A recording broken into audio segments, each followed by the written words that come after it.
I like that Honduran cigar, the spirits rise. Smoke curling like ancestors whispering in the skies. Dr. Sebi in my left ear saying heal from inside. This ain't no new land, we the ones they try to deny.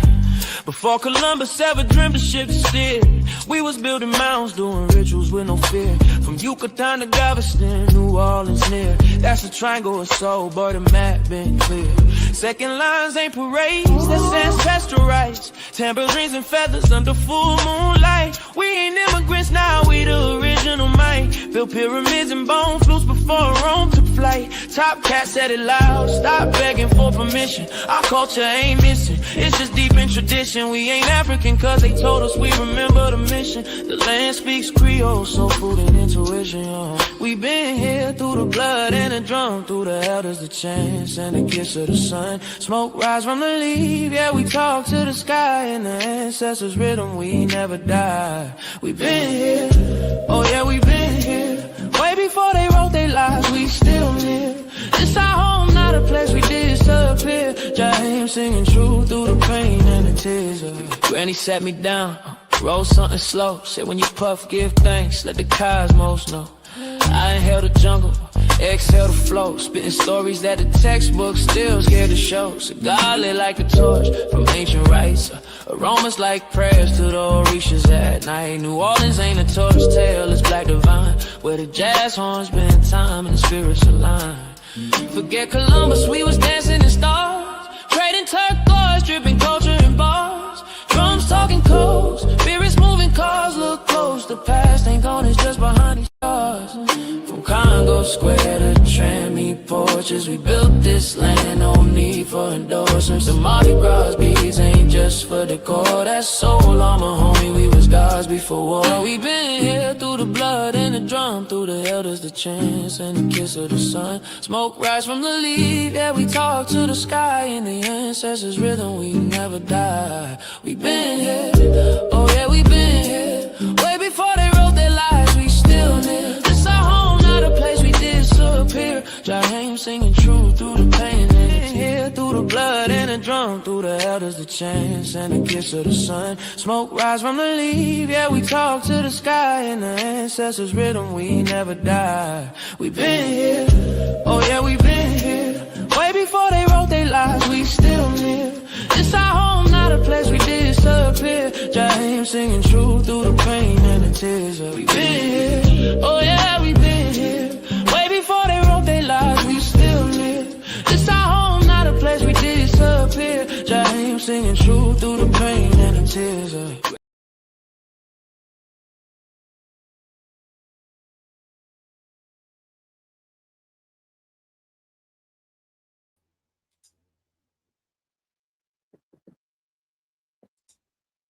Peace, what's up with it? Don't turn that one time.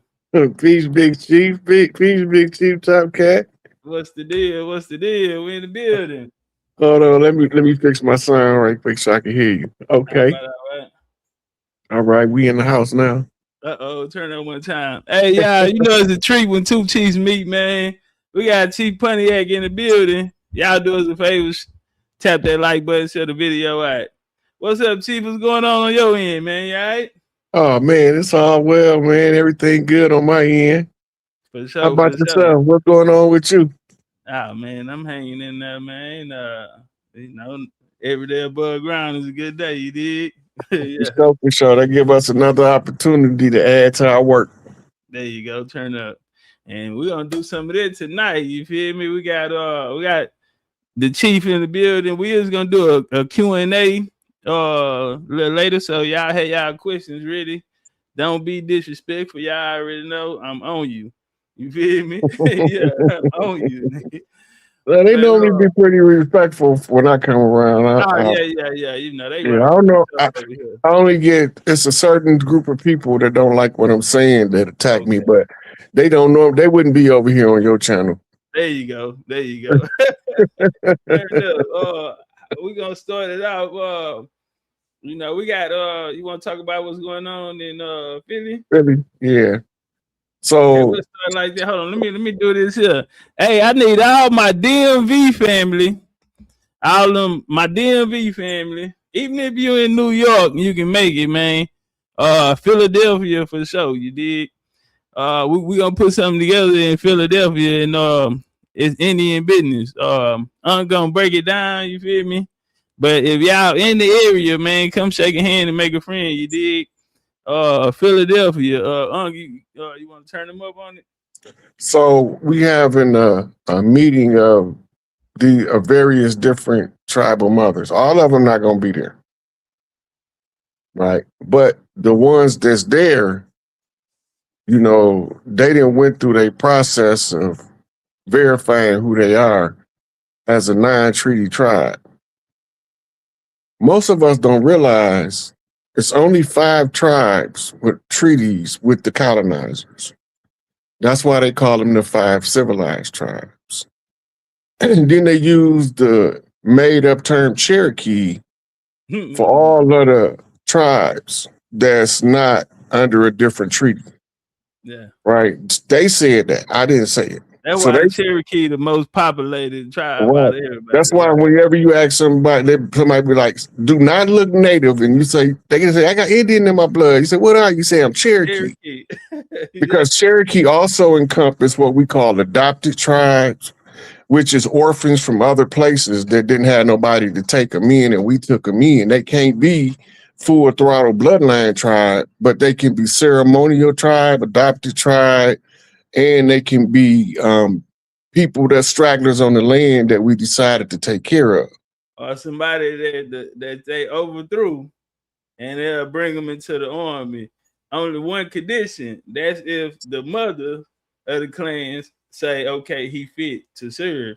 But if you ain't fit to serve, they gonna take your eye back, and ain't nobody never gonna hear from you. We ain't gonna talk about what Uncle Joe done do out there. Yeah, ain't nobody gonna know what happened back in the back. Yeah, Uncle Joe done take you behind the barn. You know, that's where they take useless cows, so useless ewes, right? So a lot of us don't remember our tribal traditions, in that the political side of affairs was generally the women's role, because the men was doing stuff like hunting, building, stuff like that.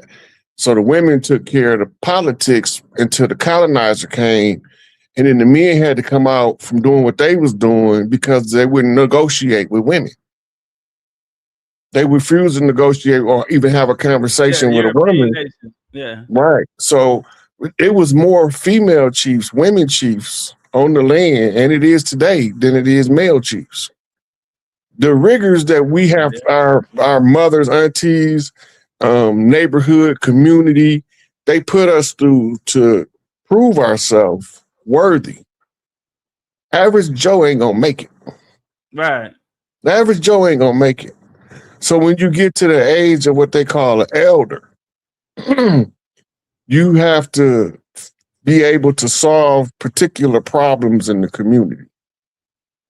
Once you get enough solutions, now you have to create a condition where your people would be ready to receive the solutions to the problems. Turn up. Right. So this is what put me on. I've been doing this for 7 years, as bad as I hate social media. This is my assignment, right? This is how my assignment was the social media platforms, because all our babies, when I came home from the joint, everywhere I looked, they had their phone, they facing the phone, a laptop, tablet. Then if they was in the house, they was on the desktop. So they was all stuck in the computer. How do you reach them? You got to be on the computer. Get out there. Right. So that was my assignment. Now, I didn't think that it would take 7 years to reach critical mass of tribal awareness about what's taking place as we follow the steps through the FEMA continuity of government document, matching it to the downsizing of the government from Donald J. Trump. It is amazing to me how many people don't really understand what they're seeing. It's like it's they seeing it, but they don't know what that means. Break it down for them, let them know what they're missing. Right. So it's a word called usufruct. You remember me asking you if you ever heard that word? I was gonna say, he asked me, y'all. I didn't even know it. He had to put me on it.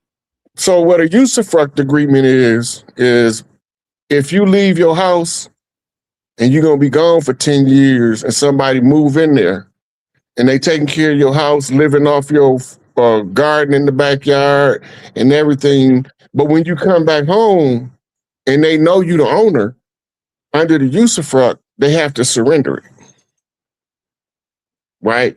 All of these allodial titles, colloidal titles, or whatever other titles they want to attribute to the land patents, was derived from the European judiciary that we call barristers. No judge or lawyer right now are legal. They are all acting under color of law. Right? It's a color of law violation because they are beholden to the charter first established by King George of France in Savannah, Georgia, who later became the King of England by a marriage. Right? So he gave them the original charter. And in the charter, he was telling them that they was to set up a judiciary system, right? And use that with the banking system of the bankers in order to strip the wealth from the land. And that's all they've been doing. Every judge, every lawyer right now is a foreign agent unregistered in violation of the Trading with the Enemies Act. Yeah, let that sink in. The police is a foreign occupying military force, right? Hey, we can say the same about Cherokee, because really they was a military, yeah, a government, but they was a military to a government. But I'm following you though. Break it down. Okay, now, in order for the King of England to protect his interests, he sent somebody over here they call police. The police didn't originally come over as police. They came over as slave patrols. The slave or the Slav that they talking about was the exiles from Europe before the pale men start coming. Turn up. Right? Most of them was melanated Irishmen kidnapped from Ireland and Scotland and brought over here. And y'all thinking that they pale face. Because they saying Irish and Scottish in the paperwork, you just automatically assuming a pale face Irish or Scotsman. Yeah. Never knowing that it was originally inhabited. The Aboriginals of Scotland and Ireland is melanated people. Yeah. You got Malcolm McDubb, he the father of Scotland, Queen Scotia, Nova Scotia, the mother of Scotland. Yeah. And with Ireland, like we get Benjamin Franklin, Increase of Mankind. He said the Irish, the Dutch, the Swedes, the Germans, the Italians, the damn Scots, all these Englishmen. They say the Spaniards were the blackest, the darkest skin out of all of them. There was the conquistadors. Those were the conquistadors. Yeah. Right. You gotta remember the West Indies. I mean, the West Indies documents. You gotta remember who we was fighting. Everybody know about the conquistador invasion in Central and South America, but we don't know about it in the territory that they call Mexico. Right. In the western coast of the United States. This why, right. Yeah. That was all part of the Spanish conquistadors. They came from Spain. New Orleans was fighting a unique group of people because they was fighting Huguenots, which was Frenchmen, which was black Huguenots. Yeah. But every time you say Cajun in French, everybody thinking about the pale Frenchman. Right. The Acadians that came down from Canada. None of those pale faces, they didn't start getting over here to the 1800s. Yeah. Yeah, I got them in yeah. Yeah, that means that the people we were fighting before that were enslaved. They were being enslaved in Europe before then. Like right, that's how. Yeah. So now, if you want to know who they brought over as their servants, because remember they came with servants, because they say it in the paperwork. Yeah, they tell you. Okay, now who were they coming from exile as Spanish conquistadors, French Huguenots, and English gentry. The English gentry is invading us in the Northwest, what we call the New England states. There you go. Right? This is where we fighting the Northwest Trading Company, the Virginia Company, all those companies, right? Yeah. Now, when the Crown consolidated all of those companies, right? Because they are all holdings of something called the Crown Company. The Crown Company consists of corporations that look like royal families or governments, but they actually corporations. There you go. These corporations are not a legal entity in and of themselves. They enforce through the means of military might and conquest of lands. There you go. Right? So the Ottomans, which is where they was at in Turkey, was fighting people called Vedics. There you go. And they was fighting Mongolians. Right? But as Romans, Etruscans, they was fighting Huns from the north. Right? So these servants they brought over here is the people that's on reservations that look like Huns and Mongolians. There you go. Because, right, so when they capture the youth in warfare, because you got to know what the spoils of war is. The spoils of war was the women and children. What you gonna do with the male child? Gotta get rid of. You gonna put him in your army. Yeah. He not old enough to really understand what's going on, and you're going to indoctrinate him to follow and be loyal to the army that he in because his brother next to him got his back. There you go. Now, he don't know he fighting the enemy's wars. Because sometimes they blood related. Let them know that too, huh? Right. Yeah. That goes to the what we call the Moorish harems that created the Khazarians. Okay. Yeah. The Khazarian. Right. Remember when the Khazarian converted to Judaism? Right. Right. Why did they convert to Judaism as a religion? Because the the Crusades of the Christians was colliding with the jihad of the Moors. There you go. Right. So they said, I don't want to be. Dr. Clark did a lecture about this. Exactly what is the Jew? Right. Farrakhan said, we ain't gonna never get our just due until we figure out how to get around the damn Jew. Right. Because everywhere we go, them niggas, they're shadowing us. But what we not realizing is these Khazarians and Sephardi, those are the pale Jews. The Sephardi is right, those Spanish Jews. Those are mulatto offspring and converts from the conquest of Europe by the so-called Moors. But the 10, they wasn't called Moors. They had different names. Right. They went into Europe as from over the Iberian Peninsula as Etruscans and Venetians. Yeah, they were different houses or caliphates. Yeah. Right. So they set up their systems of government and mastered it during the Byzantine era as Byzantine kings coming from the Middle East and making their incursion into Europe. Hey, right. My bad, but I told, because I gave them a question. I'm like, all right, these people who were Moors, they was in the Byzantine Empire before they became Moors. Some of the same people, they just had different differences, bloodlines, secret orders. They came out and followed Muhammad. And Muhammad, and by the time that bloodline caught up, it was a lot of them, their bloodlines come from the Byzantine Empire. But they're going to start their own.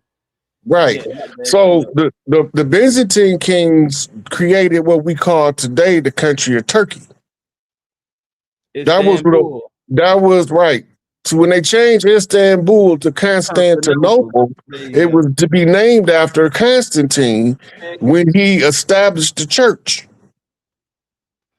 Yeah, I'm right. So Constantine is the Roman emperor.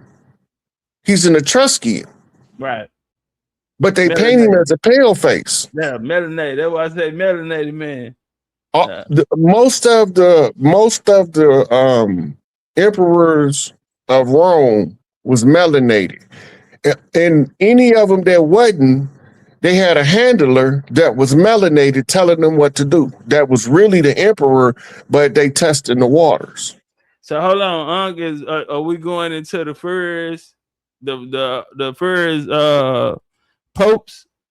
You know, because we see Trump getting on the popes right now, but the first popes, they were all melanated men. Yes, sir, because they derived from Constantine's Nicene Council, right? And their justification comes from the biblical verse about St. Peter, right? Where it say, on this rock, I will build my temple. That's where they get that from. That rock has nothing to do with the Vatican. So is that the same thing that Israel is saying? They have to make the third, what they looking for, the third rock or the third Reich? Right now, they say they want to build a third. In order for the Messiah to come back, they have to build Solomon's temple. They want to rebuild Solomon's temple. Okay, all right. That's what that's in their legend. Okay, yeah, it just made me think about that. I don't want to break. I ain't mean to break your wisdom. Okay, you good. You good. That's what we're here for, dialogue. So look, you know what the Wailing Wall is, right? Nah, turn up. You ever see that wall where all of the tiny hats go and they be big? Oh yeah, like, you gotta kiss it. That's called the Wailing. Okay, now according to their lore, that is the remnant of Solomon's temple, right? Physical representation of Solomon's temple. The problem with that is that Solomon's temple is neither made with stone nor wood. And it's not even in that location. Solomon temple over here in the Americas. Look, break the word Solomon down. It means soul of man. Soul of man. Right? If it's the soul of man, what is the temple you building? You building the temple of man. There you go. Right. So all of these secret societies had a piece of the puzzle. And my nosy ass went to reading they shit, and I shouldn't have never did that because I wouldn't have had to do all this goddamn heavy lifting. Because now you're responsible. Once you get the information, now you're responsible. Now you're responsible. Yeah. And I didn't know. I just thought I was making me a better me, man. I didn't want the responsibility. The ancestors trick you sometimes, but when they need their best, you know, oh, we got it. He on now. Yeah, now he knows his purpose. Okay, now during the time of the Roman Empire is supposed to fail. It never failed.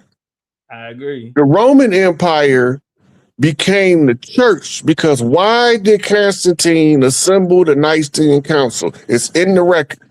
What was his aim and agenda? What was his end game goal?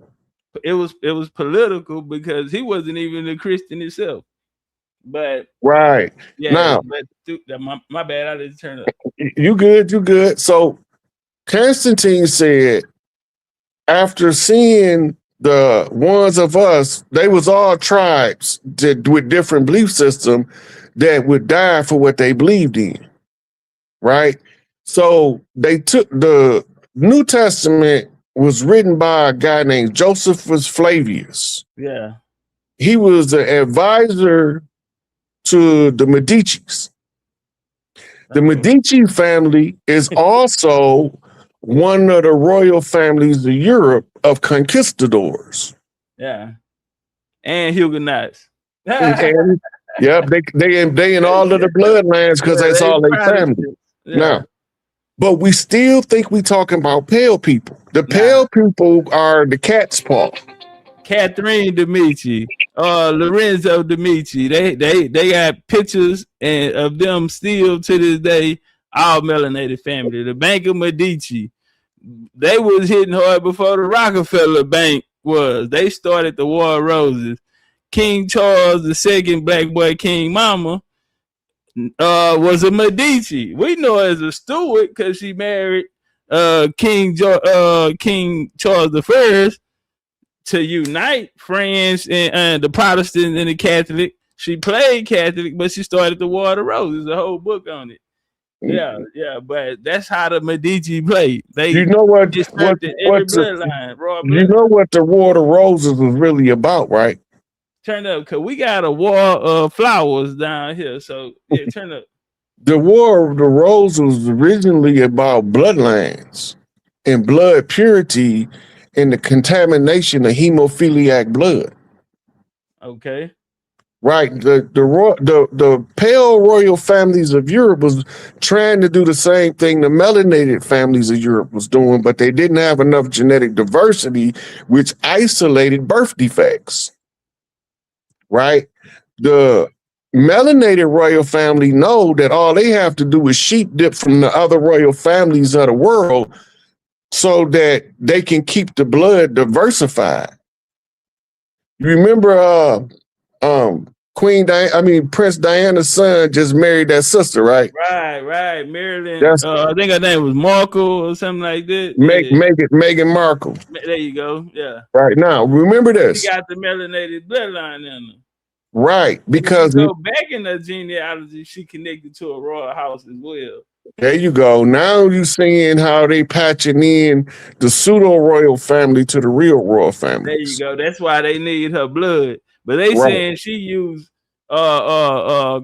Princess Diana perfume and shit like this here to get him to like her and all that. No, that's why they broke off and ran to America. They said they don't want nothing to do with what they had going on in Europe. She doesn't come from Europe. She don't come from European royal stock. There you go. So she can't give him any royal rights in Europe. But outside of that jurisdiction, okay, that's why he left. If you go to where her birthright from, they restore her birthright, then she'll be able to give him prince status. There you go.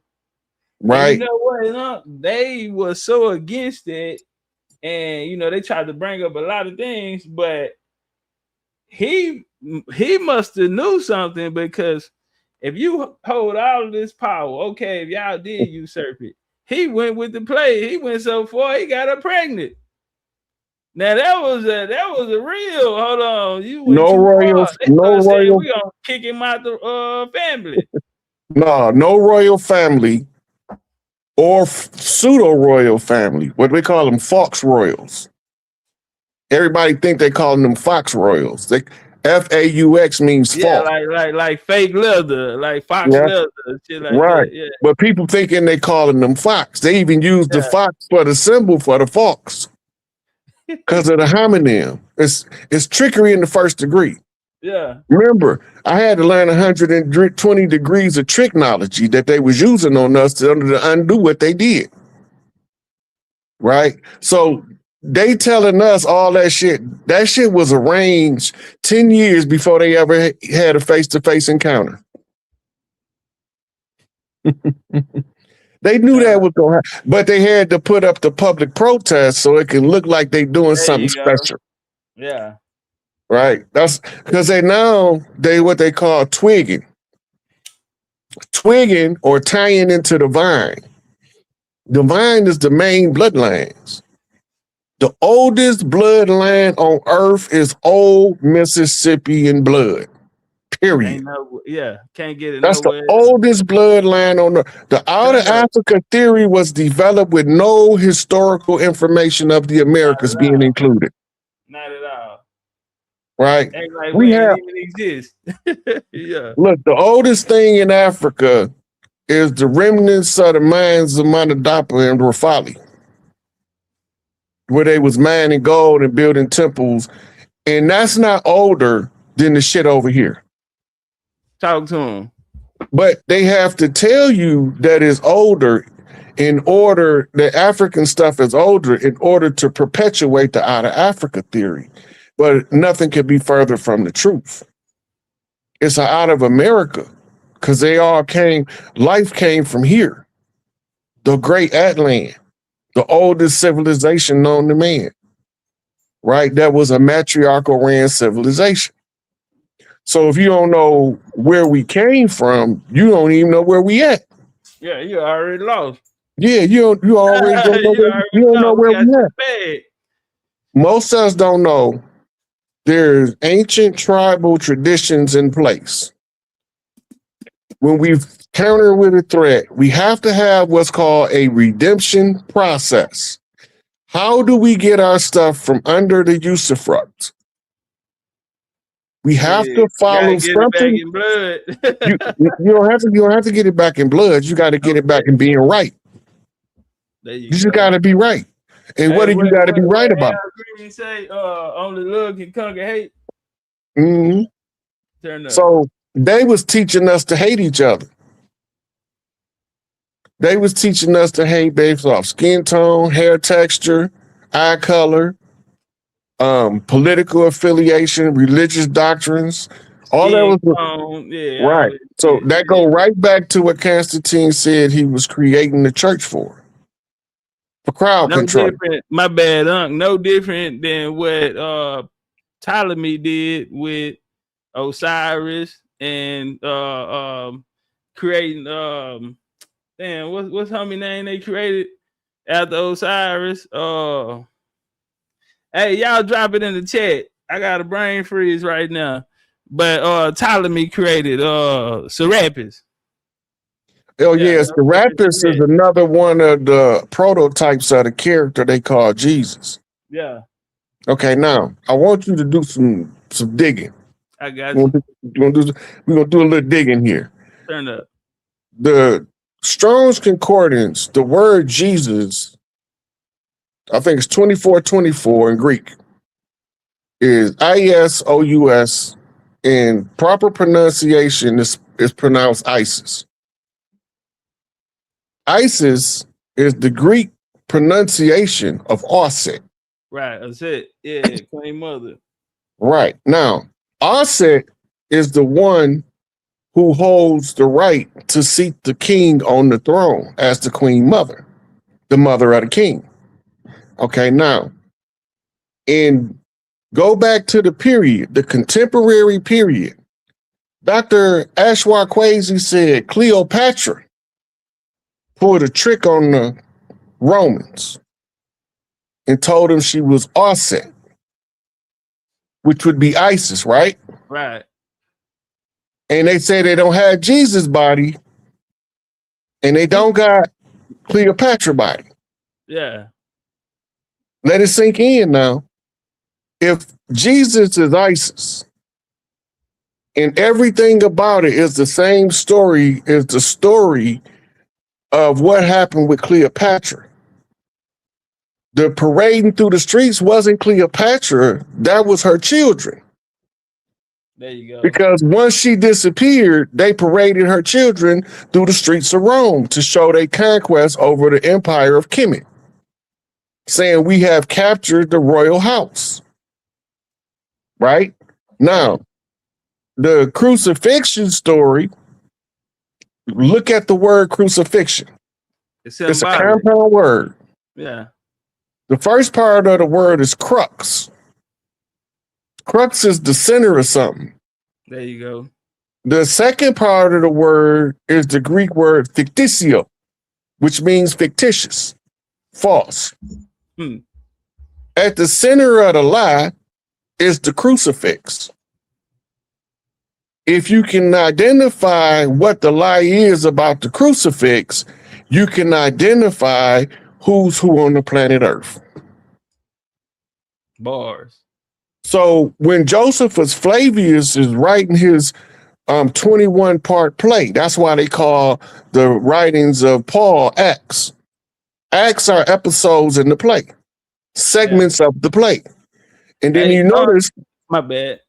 Yeah, I was gonna ask you about Paul, like, because a lot of the things that they running off of is Paul, not really, you know, Matthew, Mark, Luke, John, right? Yeah, it's like, they going with Paul, and Paul wasn't even in the circle like that. He come way, you know. Well, that ain't even really that important when you realize that the whole New Testament, except for Revelations, Revelations is a compilation of Old Testament prophecies from Ezekiel, Daniel, and all those books. Yeah. Right? And the priest wrote so that it'd be more concise. So it's not, because it was too complicated for the neophyte. Right. I use that word on purpose. Yeah, I got you. Or they'll call him Goya. Yeah, right. So because it was too complicated for the right, because it's too complicated for the neophyte to know how to read the prophecy, which is actually the plan. It's not no prediction. This is if we do this, they gonna do that. Right. It's a chess game. Yeah. Right. But if you don't know how to read it, when you on the board, yeah. Right. So you don't know how to defend yourself. You don't know how to help yourself. There you go. Nigga walk right through you. Yeah. Right. So once you realize the game that's being played, then you understand why they call some people black and some people white. Because they're chess terms. Yeah. The white people are the invaders, no matter what they look like. Yeah. And the black people was the ones that was already here. And now they got to defend themselves. And that's the rules of chess. Just like that checkerboard flow on the Mason, right? You got the black Mason and you got that's not a checkerboard floor. Okay, walk us down. That's the chessboard. The checkerboard is black. Look, the checkerboard is black and red. Yeah. Right? The checkerboard is black and red. The chessboard is black and white. Yeah, right. The checkers black and red, and the chessboard black and white. I got you. Right. What do that mean? That means that the checkerboard is patriarchs. Flying kings rule the board. Turn up. But they not flying kings. They floating kings. They sailing on the high seas under Admiralty and Maritime. Uh-oh. And then they landed on the chessboard, a bunch of flying kings trying to dominate the chessboard. All they got to do is get enough pawns across the finish line, and they fucked. All they flying king powers has been zapped because there would be nowhere they could move. And just to bring it all back around, what they looking for? Our queen. They need our queen. Now, what most people don't understand about that part is they're born by blood and by right. The blood gives you the right, R-I-G-H-T, to exercise the right, R-I-T-E. A right is like a function that you have to do in order to secure your inheritance. There you go. You can't secure your inheritance if you don't know how to exercise your blood right, R-I-T-E. There you go. By being the R-I-G-H-T, right.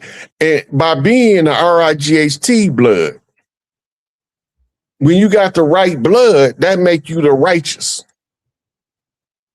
Right? Because we all flipping to the right now. GD fool. Even like Bobby said, hey man, it's gonna everything gonna come to the West. And when the West wake up, it's gonna shake the whole world. And that's what we're doing right now. On the West, yeah.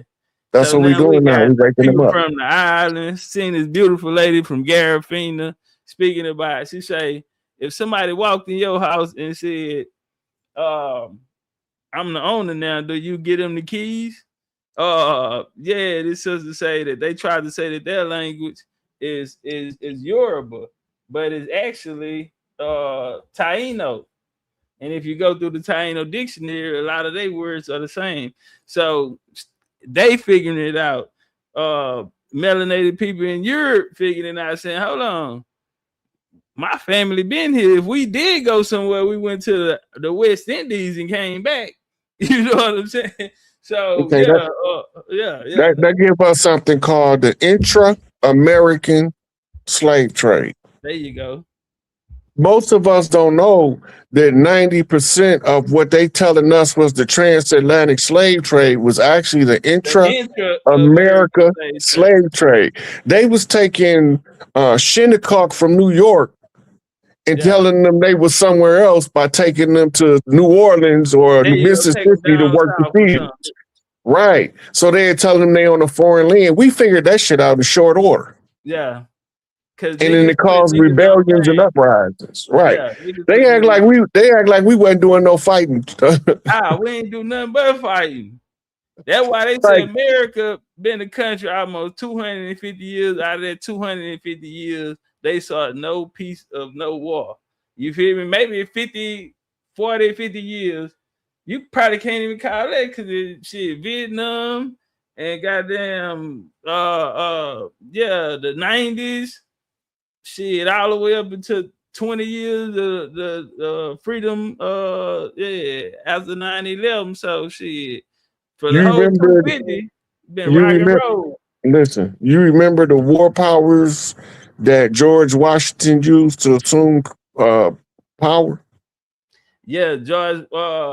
Which one? Which mean the law or how did he come in? No, it was an Emergency War Powers Act that he used. Okay. And that act was like, in order for us, because remember, 99.9% of people on this land have no clue that America was only an interim government. They was never supposed to last this long. The reason they lasted this long is because they took everybody that knew who we were and that was telling us who we were and compromised them. Yeah. This is where they give you your lynching stories at. There you go. You thinking that they were just going on plantations, grab somebody and lynch them? That's not what they was doing. They was getting the thinkers. They was getting the tribal historians, the ones who kept the records. That's how all them people y'all see hanging in. Them not just no everyday people. Those was people that were significant to us in our culture, and they was keeping the culture alive. My bad, but that's why they only wanted to marry royal bloodline. They only wanted to marry into the royal bloodlines, which the matriarch held the keys. Right. When they married into the royal bloodline, under Christian law, everything reverts from the woman to the man. Amen. From matriarchy to patriarchy. Now he can go into a sharecropping agreement and squander off the land. Talk to him. And he ain't from here. He just looked like us. There you go. And got another wife from wherever he came from. Yeah, a whole nother family and everything. Mm-hmm. That's how they he probably got him in the next city over. Like damn near all of the treaty signers, that was the same play. We go with we go with McIntosh, where his daddy did the same thing. We go with the McGilveries. He did the Treaty of New York, 1790. He was a Coast-Side Indian, but he spoke for over the Creek and the Seminole and got paid. He was the highest paid Indian agent. He made both of them hoes pay him. And he still fought. He was supposed to, anything came through Florida and Georgia, he was supposed to alert the U.S. Well, shit, he would let them niggas come through there and sending them out on missions. And yeah, still getting his check from the Indian agent. But every Indian agent, Benjamin Hawkins, everybody that was close to George Washington, they all went off and went down in the Southeast and married into royal bloodlines. If you go back and look, the state of Georgia was a request. One of the presidents, I forgot who was president when they did it, requested France to put a military buffer zone, and that's where Georgia, because George was the king. Turn up. So they named Georgia after King George, and King George put a military buffer. This was after the Louisiana Purchase. Most people don't know the Louisiana Purchase was only a protectorate agreements from the tribes that they made in a ceasefire with the French. But when the French sold it to the English, they used it as justification to survey the land and declare our castles empty. That's your Lewis and Clark expedition. Hold on. We gotta go back on that one right there, because George Washington's first business was what? The Sullivan expedition. He sent one of his top hitter, Sullivan, to go destroy the government that was in the Northeast. That was the Seneca, the Mohawks, and their allegiance with niggas from in the Canada area that was up above them, who failed to bring their army, who wrote back say we'll be there, and they let them people get slaughtered. That decimated it.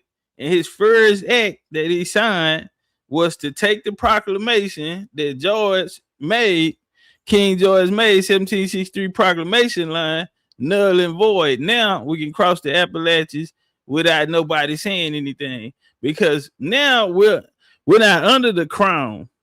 Yeah, these servants are not under the crown. They're under the newly U.S., which was a government to bring in to say, okay, they with me. They're on my G-Pass now. Yeah, so that was George Washington. And George Washington was a melanated nigga. Yeah, Huguenot ancestry. Yeah, Indian ancestry as well. So, yeah, we're going to talk about they give us 3 distinct different birthplaces for George Washington. So I think it was 3 different characters that they describe in as George Washington in the history books, right? But here go the thing with the George Washington. Before he was president, who was he? The one that I'm speaking of, he fought in the 7-year war, but they were youngsters then. And another thing was the Indians trained him in warfare. They thought he was soft because they thought he was a pretty boy. He was soft. So he got trained. It's a story that he passed through a chieftain. His people who was leading the way, they said, hey man, we might want to go another route. He went through and he didn't speak. So when they camped out, shit, they got ambushed, but they brought him alive, took him back. That chiefdom that he went through was ran by a chiefess, an elder mother, and he had to come back, and the Indians let him know, hey man, we can't come empty-handed. Yeah, and they gave him a pass, or he wouldn't even made it to be president of the United States after that day, because he disrespected tribal. He just walked on tribal land and didn't even speak, didn't announce himself, didn't ask can he pass through or nothing. They waited till they camped out and ambushed him and brought him back to him. You remember when George crossed the Delaware?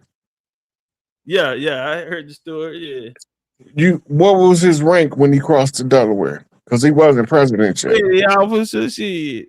Really? They remember George Washington was a general.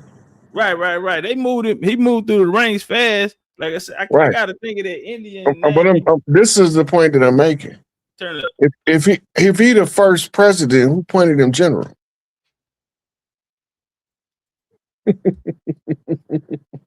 That's bars right there. If he the first president, president's commander-in-chief of the armed forces, and he appointed generals.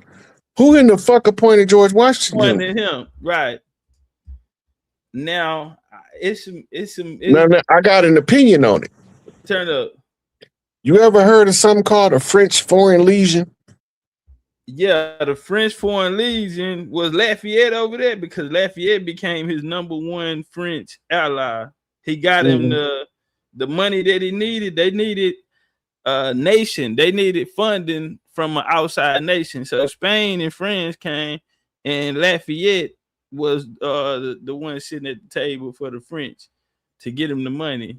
And he also helped out with that, bringing the message down to Louisiana. You ever study the French Revolution? The foreign linguists, military, like operations, how they operate? For the French back then? No, the French Foreign Legion. Okay. No. I ain't went deep in it. Over the history, see, they got a particular strategy they use. Right? They want to infiltrate foreign armies. That's why it's called French Foreign Legion. Turn up. A legion is a group. They have a bound alliance, but under the rules of espionage, you ain't supposed to reveal who your foreign operatives are unless you put their life in harm's way, right? Right. That's why they gave them code names. Like John Ross, the longest Cherokee raided, his daddy was White Swan. Lafayette had a code name as well, because they would have been assassinated. Yeah, they were. Now look, so the presidents was giving chiefs chiefdom status so that they can be qualified to sign the treaty. that wasn't chiefs. That was part of what happened with the Dawes Act. Like old Chief White Wolf, the old shriveled up white dude. They declared him the chief. Yeah, even the shock tie, even red shoes for the shock tie. Red shoes wasn't the chief, but they put so much money and influence behind him. He started Nino Brown in the community passing out turkeys and helping people out. They just appointed him the leader, and the Arabs is like, hold on. So now you got the shock tie civil war going on. But right here, Unc, I wanted to throw this in there real quick on George Washington. Now, George Washington, right here, we can talk about this picture right here, because I know you got some info on that, the cherry tree, all of that. But right here, George Washington estate finally acknowledged his biracial family tree. Historians prove the first president adopted son and children with slaves.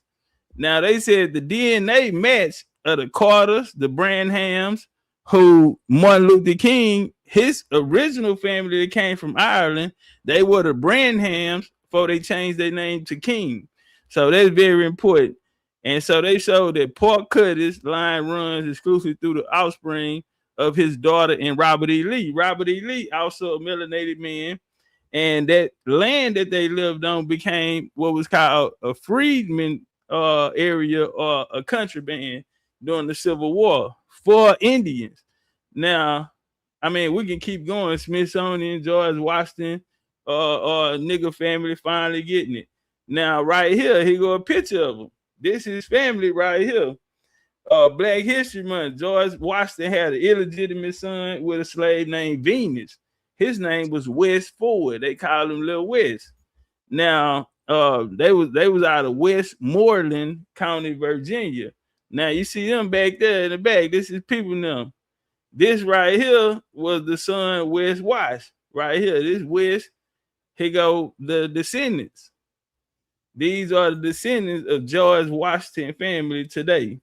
This Prince Whipple them. These all niggas that he was up there rocking with. The thing I want to show is that his whole army, because his whole army was in New England. The Sons of Liberty, all of that, what they say. The act of wearing Indian dress on this when they did the Boston Tea Party. They say they dressed up like Indian. The act of wearing Indian dress was expressed to the world that American colonists identified themselves as Americans and no recognized as non-Indians. The act of wearing Indian dress went all the way back to the French and Indian War, where George Washington got his bones. Prince Hall, Freemasons. We know that Primus Hall, the son to Prince Hall, was George Washington. He was there with George Washington right here in this source. Now you had your Dunmores, this your Royal Ethiopian Regiment, who fought down here and with the West Indies. Your Continental Army, all of them was niggas. Who else? That's the 1st Rhode Island Regiment, widely recognized as America's first black military. These are niggas who George Washington ran with to create it. You had the Onondaga and the Onondaga as well. But here go Crispus Attucks, or Pontiac, who you always bring up, Chief. You feel me? Yeah, but the Bucks of America use his blood to do their conjure work. You feel me? The Bucks of America. They out of Massachusetts. Who was they? They was the Continental Congress and Army Commander-in-Chief George Washington.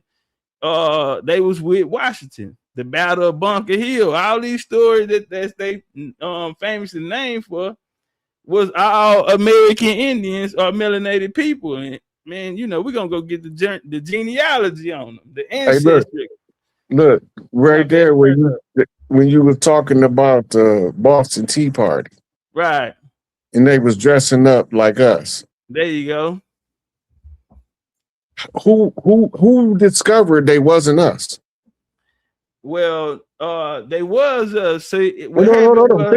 Think on this for a minute. I'm gonna point something out to you, and I don't want you to miss it.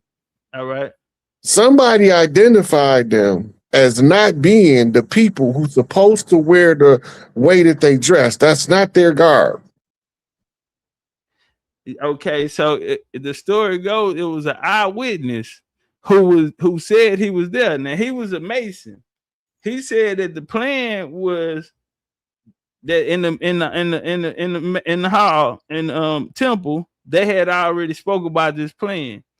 He said they put on black face, but then it came back that he wasn't even a part of that. He was a part of the temple, but he was a low member, and he did not go out that day. They kept it in the circle. It was only a small group of them knew what was going to take place that day. And he is the one that brought it out and said, well, they weren't Indians, they was playing Indians, but the whole time they dressed up as Narragansett, but they didn't consider themselves as what's the guy that found it? They got a man, what's his name? He came up the what's it called him river. Fuck, it'll come to me. But yeah, they called themselves Indians, but they were mixed race. But they fared on the side of the Indian family. Okay, now you see where the blackface come in at. Right, yeah, they said they put on blackface. That's a custom used by a specific group of people that's been passed down to pale faces in Europe for generations. We're going back to the game on the Spain and the KKK? Yeah, because this is the same ones that was taught to fuse blackface because they still celebrate the ceremony now. There you go. They don't just use blackface though. They use red face and white face too. There you go. Yeah. Right. That's a mockery of the tribes that the Moors is fighting overseas. Yeah, and I want to point this out. Every time that they're fighting overseas, they're fighting here in America. You got the Jacobite War 1715. We got the Yamasee War 1715 as well. The French and Indian War 54 to 63. That's really the First World War because everywhere that the French owned territory, whether it was Canada, down to Mississippi, Haiti, and Africa, all of that, they raided all of them at the same time. So this just wasn't no okay, they just fought. And at that time, anything that passed outside of Pennsylvania, Indiana, Michigan, Wisconsin, upper parts of Canada, all of that shit that was French. The French was a mighty empire. Then you got South France over there with Nova Scotia and those parts of. Yeah, but 1763 was really the First World War. Mm-hmm. But now, if the people who want to replace us, they look like us, but they not us. There you go. They European royalty exiles. And we are royalty over here. So it's two groups. The clash is two groups of royal families fighting for supremacy. Now let me ask you this, are they related in some kind of way? Or are they related or not? Are they being attacked from within by their own family members? Because we know they sent William and Orange, his uncles gave him right to go take King Charles II off the throne. The family, the councils, which his uncles, his bloodline, said, go get that nigga up out of there. He signed the Treaty of Dover in secrecy in Albany, New York, which he was going to stay with the Catholic faith like his daddy wanted him to. James II, who New York after he did the same. And they ran them out of there and used James II's daughters, Mary and Queen Anne. And you had that's where William and Mary in Virginia College come from. William and Orange and Mary married his cousin. And then Queen Anne War, 1601, 1602. So they married. Are these people related? That's what I was trying to figure out. They indirectly related. They're not direct relation. Like down the line, third, fourth. Right. So this according to the record, they came from somewhere else. They're not originally from here. Okay, check. Yeah. And whoever they is, people call them the fallen ones. But they was here longer than your narratives that we have today as historical records, because the Emerald Tablets of Thoth, he called them the Dark Brothers. Right? Now, he was fighting them way back then, 40,000 years ago. Right? So if he was fighting them back then and wasn't no pale faces on Earth, what did they look like? That was nigga on nigga. Yeah. Right. Even like you hear a lot of people, they be like, the white man got Neanderthal, and Neanderthals was niggas. That's what I be. That's why I just let niggas talk, or they'll say that what was it? The Ashkenazis that came down out the mountain. Well, you had two different sectors. One was pale, but one was white. Then you see the ones go with the Vikings in the 12th century. So the ones that they call Canaanite families, right? Those are referred to as Grimaldi. Okay. And they had an overrun of recurrences of albinism. So they moved into the north because the cooler climate suited, there you go. It suited the albinism in the less direct sunlight because you're further from the equator. That makes sense. Yeah. Right. They call Grimaldi, named after Grimaldi, France, where they found the fossil record. Right.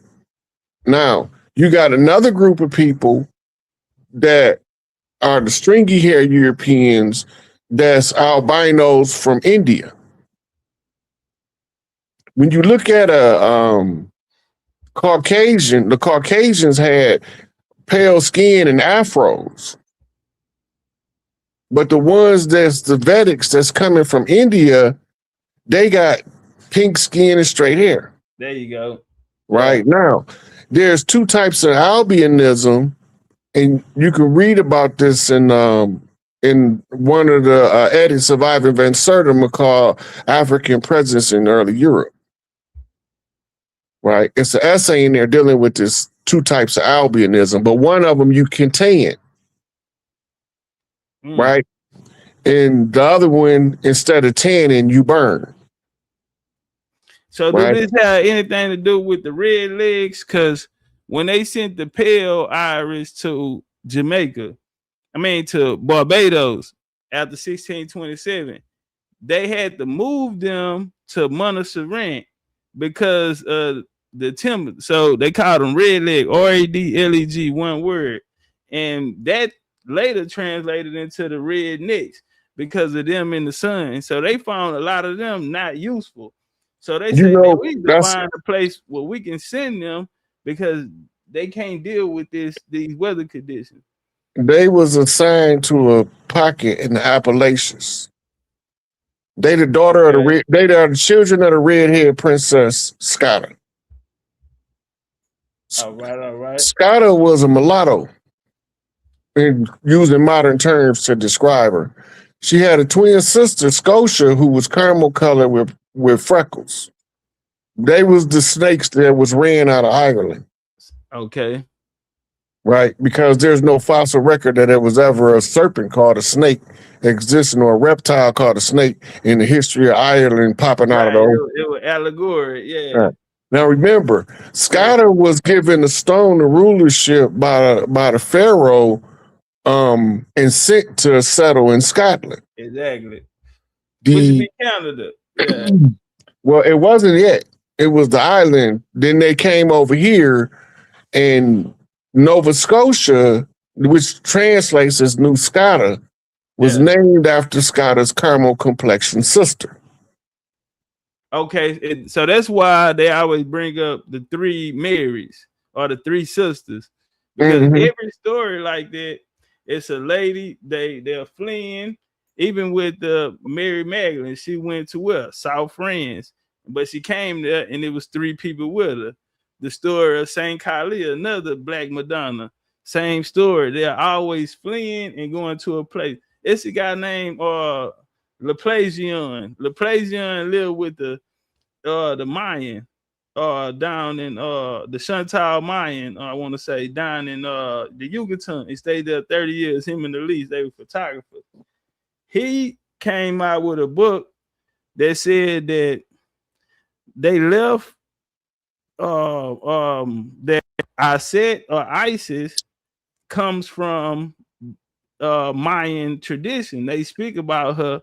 They left during a catastrophic event. She went to Asia, modern day India, and then finally landed in Egypt. And what he did was she went to Australia. Turn up the customs holidays that they still do around her, the traditions that they still do there are the same. They resemble the ceremonies that take place down in the Yucatan. So yeah, but it always spoke about three sisters. Even the story of Queen Scotia, like you said, they're leaving because remember they said she married a guy from Greek, Egyptian or Greek or something like that. I think it was Greek or something. But yeah, they gave them the maps and they ended up selling it on the south. You remember you was talking about the sun burning the neck. Right, the red legs.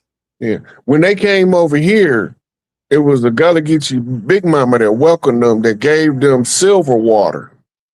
And she told them it's gonna turn your skin blue. Turn up. Okay. But these are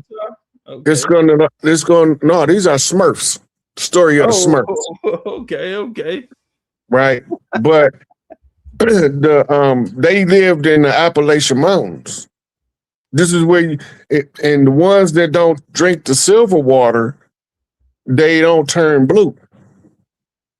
They redhead, freckle face, hillbillies. There you go. Yeah. Right.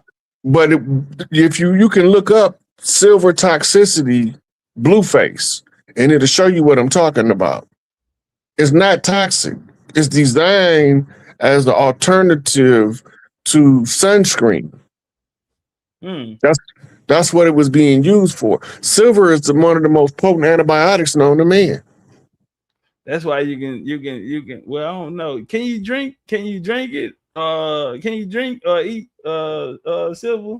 Yeah, but too much of it for too long. Yeah, that's what I was gonna say. Not pure, but yeah, okay. Yeah, too much of it for too long will turn your skin blue. And ours, we'll look like a big Mongolian spot because we'll be like brown with a blue tint or green tint. But I heard they were speaking about the Mayans, and they had depictions of people like we know they had a green man and different depictions of that. Pakal down here, Osiris there, Buddha, Krishna, different things. But then they also speak about these blue people as well. So yeah, all right. Aliens. Yeah, exactly. That's what they speak about them in the aliens. That's the family of Tahuti. So look, this what was going on. Devil Blair. Yeah. This what's going on. That's them are the tribes of Tahuti. Okay. Right, that's Blair put me on that. Yeah, that's the Quetzalcoatl, Kukulkan, all that. Right now, the reason why we've upgraded and changed our genetics so many times. This is why you got so many different fossils, and they trying to put together a fossil record, but they don't always have answers, and they call them missing links. There you go. Okay, now they tell you that naturally, the only way that the DNA will deviate from its pattern is through solar radiation. That's the only natural sudden change to the DNA takes place through solar radiation. Right? Now, at one time, our biochemistry was different. We weren't copper iron based. We were copper magnesium based. And this gave us the families with the shades of blue and the shades of green instead of the shades of wheat. We are brown shades or shades of wheat. So we looking at modern times but not understanding that everybody here now, they just reincarnated from somewhere back in the past. Man, I don't be wanting to sound crazy or wild, but I really believe that shit. I really believe that shit.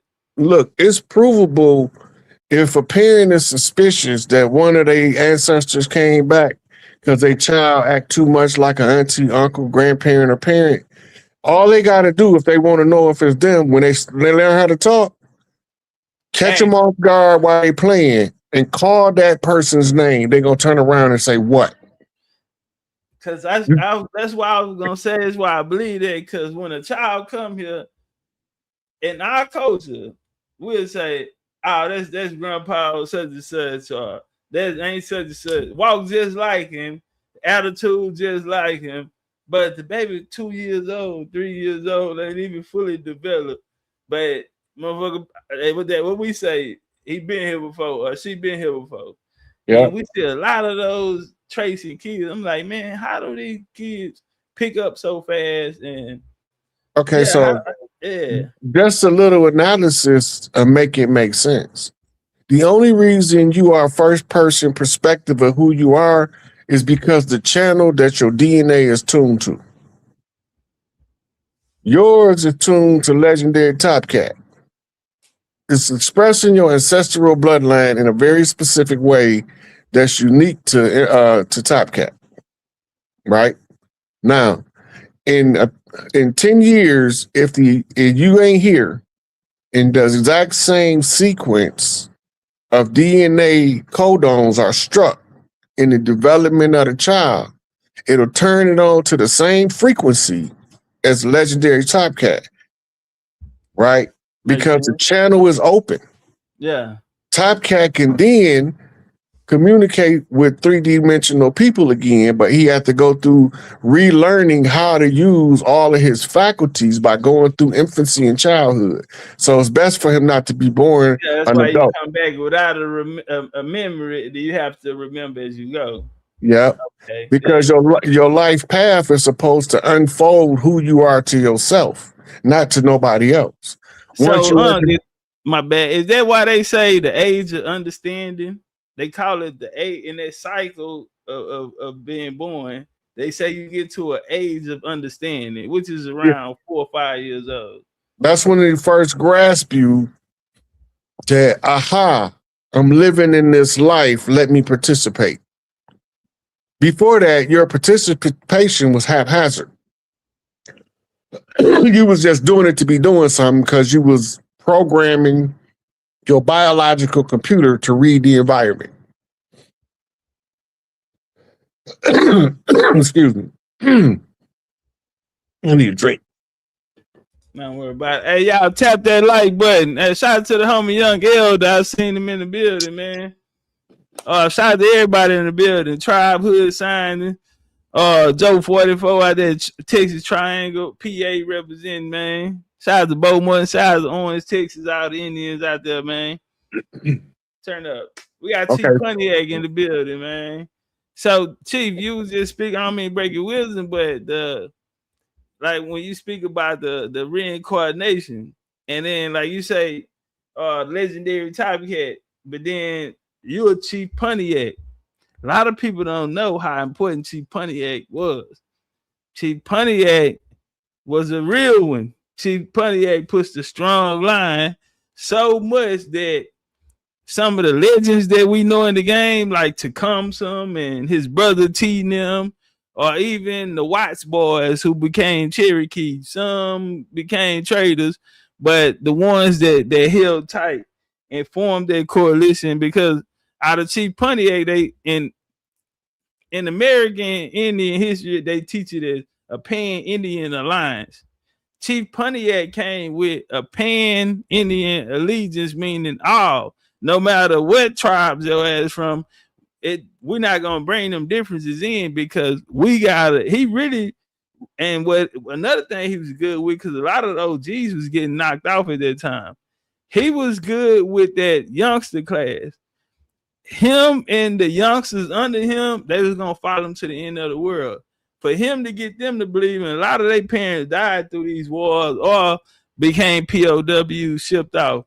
Pontiac, he came with a pan-Indian allegiance, meaning he united the tribes. And I ain't talking about niggas that's 2 streets down, 3 streets down. No, niggas were coming from crossing state lines. They come out there with Pontiac. And he pushed his line so hard that the youngsters that came up under him to come to them, they'll get the credit because they also fought and handled their business and pushed their line and got snaked backdoor by their own people now. But Chief Pontiac brought that, hey, I don't care what tribe you from, I don't care what differences y'all had in the past, and if we gonna survive this shit, we're gonna have to bring it all together. And yeah, he erased those lines that was there and brought in that allegiance. And yeah, that's what made him a marked man. And you remember how he died, right? Right. Tell him how he died. Turn up. I'll let you get into it. You the chief. But it was somebody that looked like him in their tribe. That's why I say they got snaked out by their own people. Somebody that looked like us in the tribe stabbed him in the back, literally. That's why I say even the little homies who came up under him, same thing happened. They went out on a night, nigga, like, hey, I don't want to go. Man, come on, man, we gotta make this push. When they get out there, they got ambushed on the road. One nigga lived, which is John Watts. John Watts ended up signing the Treaty of Host in 1791. But he come from the older heads. He come from the old law. He knew Chief Pontiac message. He knew Tecumseh's brother got hit that night too, and Watts' older brother. They all was assassinated that night. So they tried to take out the hierarchy. But these young niggas that was following Chief Pontiac allowed it, he said dying. Before then, it was, nigga, nobody can sell the land. It's punishable by death. These type of rules and principles and morals that they instilled in them. So it's always gonna be a nigga close to you, even if they hold and guard. But yeah, that's how they got him. They hit him in the back, and they backdoored him, his own people. Yeah. That's the same thing when you talk about what they call slave revolts, right? The biggest ones recorded was Denmark Vesey and Gabriel Prosser. Both of them was turned in by a nigga. By their own people. Yeah. But we thinking that, right? But when you look back, it can't be our own people. Who we fighting? They look like us. Hey, that's what I was gonna say. Another melanated nigga. Yeah. They look like us, but they not us, because they sabotaged us every step of the way. Noble Ali got surrendered to the police by his Mufti staff. Who gave that order? Yeah. Who's supposed to be the top guy? Who gave that fucking order? Shit, we go even deeper. Martin Luther King, what they say, friendlies will not be wearing ties. What he say, King was in there asleep, and his homie, he like, nah, get up, let's go. There's too many people out here. They want you out here. Got him out there. He didn't want to stay at the Lorraine. They arranged him to stay at the Lorraine. He supposed to be at another spot, but they needed him. But it was inside. The doors was inside. They needed him outside. Who was the one that turned Marcus Garvey over to the government? His own people. Own people them set the whole play up. Are you seeing the pattern yet? It's always an inside job. Fred Hampton. Yeah. That's how that work. Fred Hampton. Yeah. Okay. Are we seeing a pattern yet? Okay, now, remember when Malcolm left the Nation of Islam and he was giving his public addresses? Right. And one of his public addresses, he said the Nation of Islam has been thoroughly infiltrated by the FBI and the New York Police Department. Yeah. What? They don't allow pale faces in there, so what do the infiltrators look like? Niggas.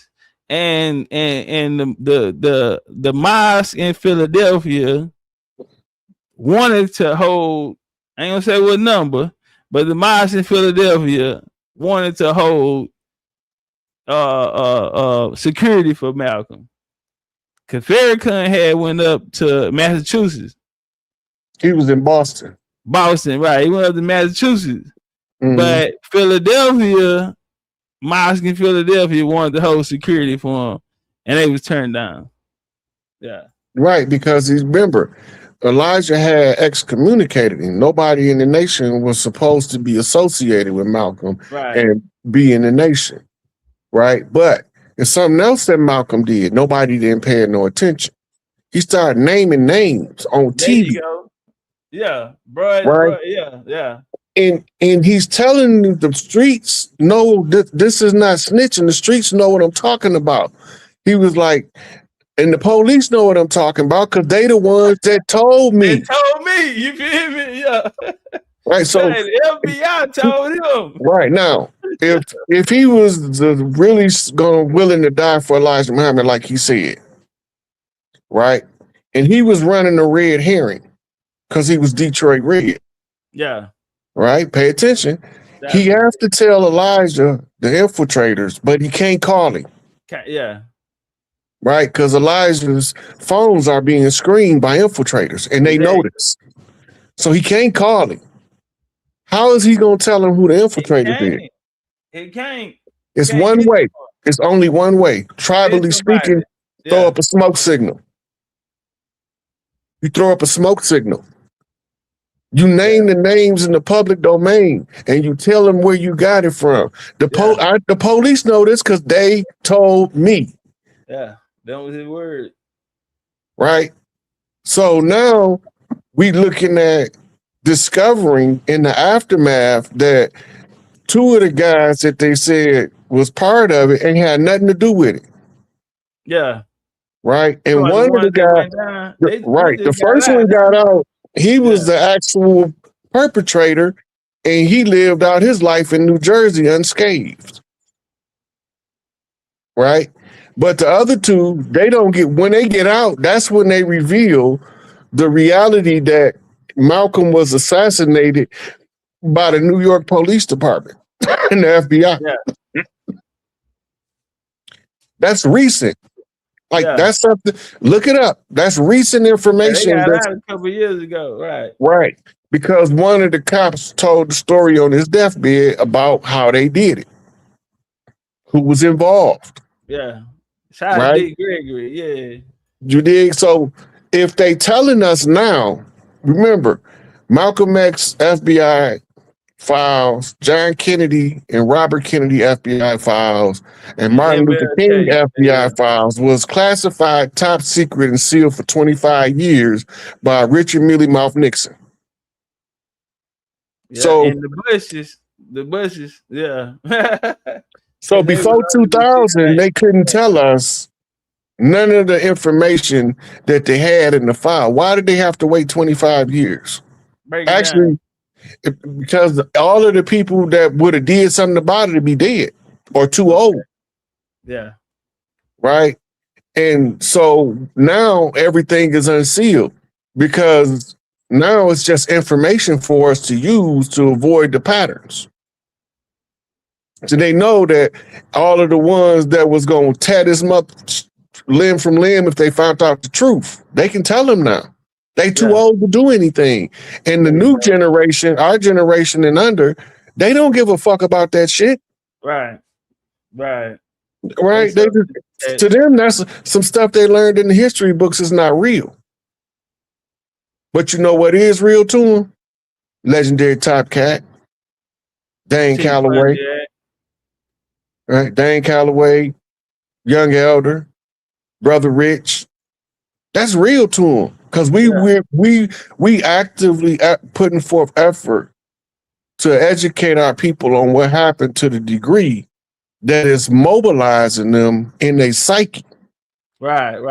We changed the whole paradigm. Right. Now, everybody was fighting the war the way that they see how. Everybody don't see the same thing. Another chief might tell you he don't know what he's talking about, right? Because his paradigm and the way he see the war, he can't fight what I'm fighting. Right. He not qualified. There you go. You gotta get initiated. You gotta be initiated, nigga. Before you get here, yeah. Before you touch down, nigga, you gotta get initiated. Yeah, right. many are called, few are chosen, dog. I always tell them niggas that. Yeah, and just because you chosen don't mean you're gonna make it. There you go. Right, because it's a lot of the ones chosen is they don't want to do the work because they can feel I'm supposed to already have this shit. Yeah. It creates an entitlement that make them now try to figure out how to get their birthright back. Ancestors gonna stack it on you, nigga, and see how, yeah, nigga, if you can hold it, nigga, you deserve it. But you gonna go through initiation, nigga.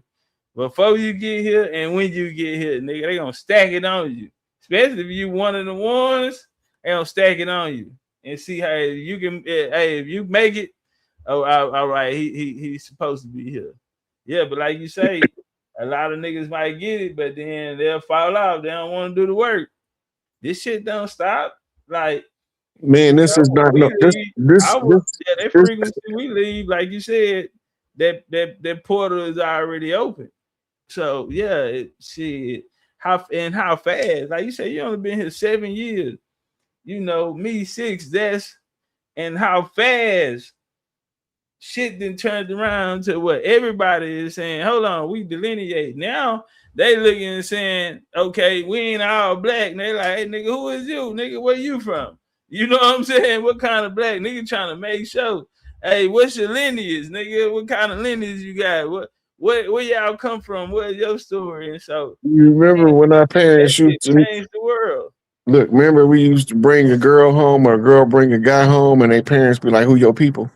Right. First thing they gonna ask you, who your people? That is what school they went to. What year? Right. That's deeply that's get on the phone. Yeah. That's deeply ingrained in us though. So when we start waking up from the slumber, you gonna know because we gonna start asking, wait a minute, what's your bloodline? Yeah, who your folks? Where you from? Right. And I can tell them where I'm from. Yeah. You know, I trace back to Mississippi clay dirt. What happened to the nigga that can't tell him? Go on, get him out. When he leave, don't bring that boy back around. You know, he can't come back. Don't bring him back around here. Hey, look, I'm a dog man, right? If my dog rev up at somebody, they can't never come back to my house no more because the way they are. If they sniff you and move out the way and let you in the house, you good. Yeah. You come in there and they turn up. Turned up. I'm gonna grab my dog and I'm gonna say, you gotta leave because if this dog bites you, I'm gonna stomp outside right quick. Yeah. If this dog bites you, I'm fighting with my dog. Right. and if I don't handle this situation right, so nah, and I tell him to chill and let you in. Nah. Mm. Yeah, he'll probably never be the same again because now that bond, that trust, nigga, I'm trying to let you know. And so hey, let's step outside. So he's always gonna be on point then, you know. Yeah. That's so gonna make the super on point. They hear somebody walking up the driveway, they start barking. Yeah. Right. They get to the door, they bark aggressive. Then when one of us gets to the door, they shut up and bag up, let the person in. You handle it. There you go. Then they sniff them. And then they turn around and go about their business. Yeah. Right. Now, if they don't turn around, go about their business, and they start getting aggressive, growling and shit. Yeah. You can't come. Yeah, you can't come. You can't come in here. Yeah, they got bad energy on them. Man, look, when my dog used to tell me when I was a teenager, I didn't believe it. But my dog didn't like him. It's some people that I used to run with, my dog could not stand. Yeah. And they end up, backdooring me later on. Yeah. And so I wasn't going, when I came home, I ain't had no intentions of ever getting another dog. But it's in the blood. Yeah. So one of my friend's sisters had a puppy, and it just so happened I had a condition. I said, if I did get a dog, he got to be black. Yeah. And lo and behold, I go over there to visit her, and she said, I'm trying to get rid of these puppies in my backyard. Now, she got some sweet Merles back there. Yeah. And he come choose you. This sucker come crawl out that doghouse. I said, yep, I'll be back in a day or two to get him. Yeah. And I came back, I walked him home, and that for 9 years, that was my right side. He was right there. Yeah. But when I was younger, I would neglect to listen to my dog, because if they didn't like somebody, it's because that they projecting the wrong energy towards my direction. Yeah. It is not personal. If my dog tell me your energy is not properly aimed in my direction, you can't come in my house. Yeah. You out of alignment. That's a foolish mistake. I won't make that no more. Right. You know, so I know how to read my dogs. The dogs I got now, they not officially trained, but I teach them etiquette. Etiquette is the bare minimum of what you should do. But because I've been doing this work, I haven't been into my dogs like I normally would be. Right. So I had to make sure they had proper etiquette, because then I can be able to make it look like they train, but they ain't trained. Yeah. But you would know it. Yeah. Now watch this here. I'm gonna show them something that they probably missed. Now I seen somebody say, well, what about Philadelphia? We ran that whole play. All it was a walk down. It was a lot of understanding that needed to, happen that through that conversation, that dialogue we just had. Then we're gonna bring it back. That matriarch, if y'all heard through the bill, matriarch came up a lot of times. So we're gonna throw it off the glass and go back to Philly, for the matriarch. So we have what's called a heritable birthright. The government know who all of us are. The government was always a temporary interim government. This is why Noble Drew Ali say, "I'm gonna leave these people in power long enough for you to know how to run a government." Because all of the ones of us that knew how to run the government back then was systematically eliminated. Right. So now we need a new set of people that understand how to run government. And so when the interim status of the United States since the fall of America transpire, we have to let them know that we're willing to take on our side of the equal footing governmental application, and that if they unlock our resources, we can take care of ourselves and we don't need them no more. We don't need an interim government no more, right? And then this is why we form confederacies, because the confederacy ain't no big eyes and no little U's. It's we walk together. Phase. Right? It's all of us walking on the same walk. Now, the tribes that don't understand what I'm doing, they don't have to be there and they don't have to participate.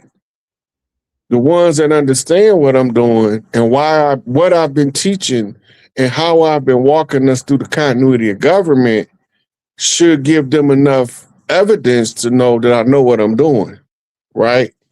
So when we celebrate the matriarchy on Mother's Day, it serves as a point where we recognize the heritable line as the mother line, and that if they unlocked our shit, basically, if they unlock our shit, we prepared to receive it. It's not a protest. It's not a government overthrow. It's a gathering, a tribal preparedness and awareness more than anything else. That we can't do nothing for us unless all of us figure out what's going on and get on board with us doing something for us without anybody permission but our own. You're not sovereign if you have to go to the government and get permission to be free. That's not sovereign. That's subject. Yeah, that's a whole ass, that's a sucker ass nigga. That's a nigga that deserve whatever he got coming for him. Well, not necessarily, because the deception is so deep they might not understand it to the level of being autonomous. So you can't whoop the victim for being the victim, but you have to create the condition for the victim to break free from his status as victim. Right, you got to meet them where they at. Right. That's why they wanted us to always focus on the slave narrative so that it can always keep our self-esteem low. There you go. Right. Always keep us from saying, damn, we ain't shit. We inferior. We ain't smart enough. We let these people drag us from the other side of the world. But I don't feel like I come from over there. So somebody ain't telling me something right. Let me go investigate. Let me go ask my mama and my grandmama. Let me ask all these old ladies my mama keep taking me to. Check. Ain't none of them old ladies my mama took me to said they was from Africa. Not one. Yeah. None of them old men they took me to in these churches, they was deacons and reverends and whatnot when I was growing up. But none of them telling me that they was from Africa. They was all whispering to me they tried. And you know, my people, we Cherokee. My people, we Chickasaw. You know, my people, we Pamunkey. Half the tribes they mentioned, I don't even know what the fuck they were saying. Yeah, honestly, because I don't understand all of the tribal tongues, but I know they was telling me an old tribe. Right? That's part of you being groomed to be a chief. Turn up. Right? That's part of you being developed in your community by your elders to become a community leader.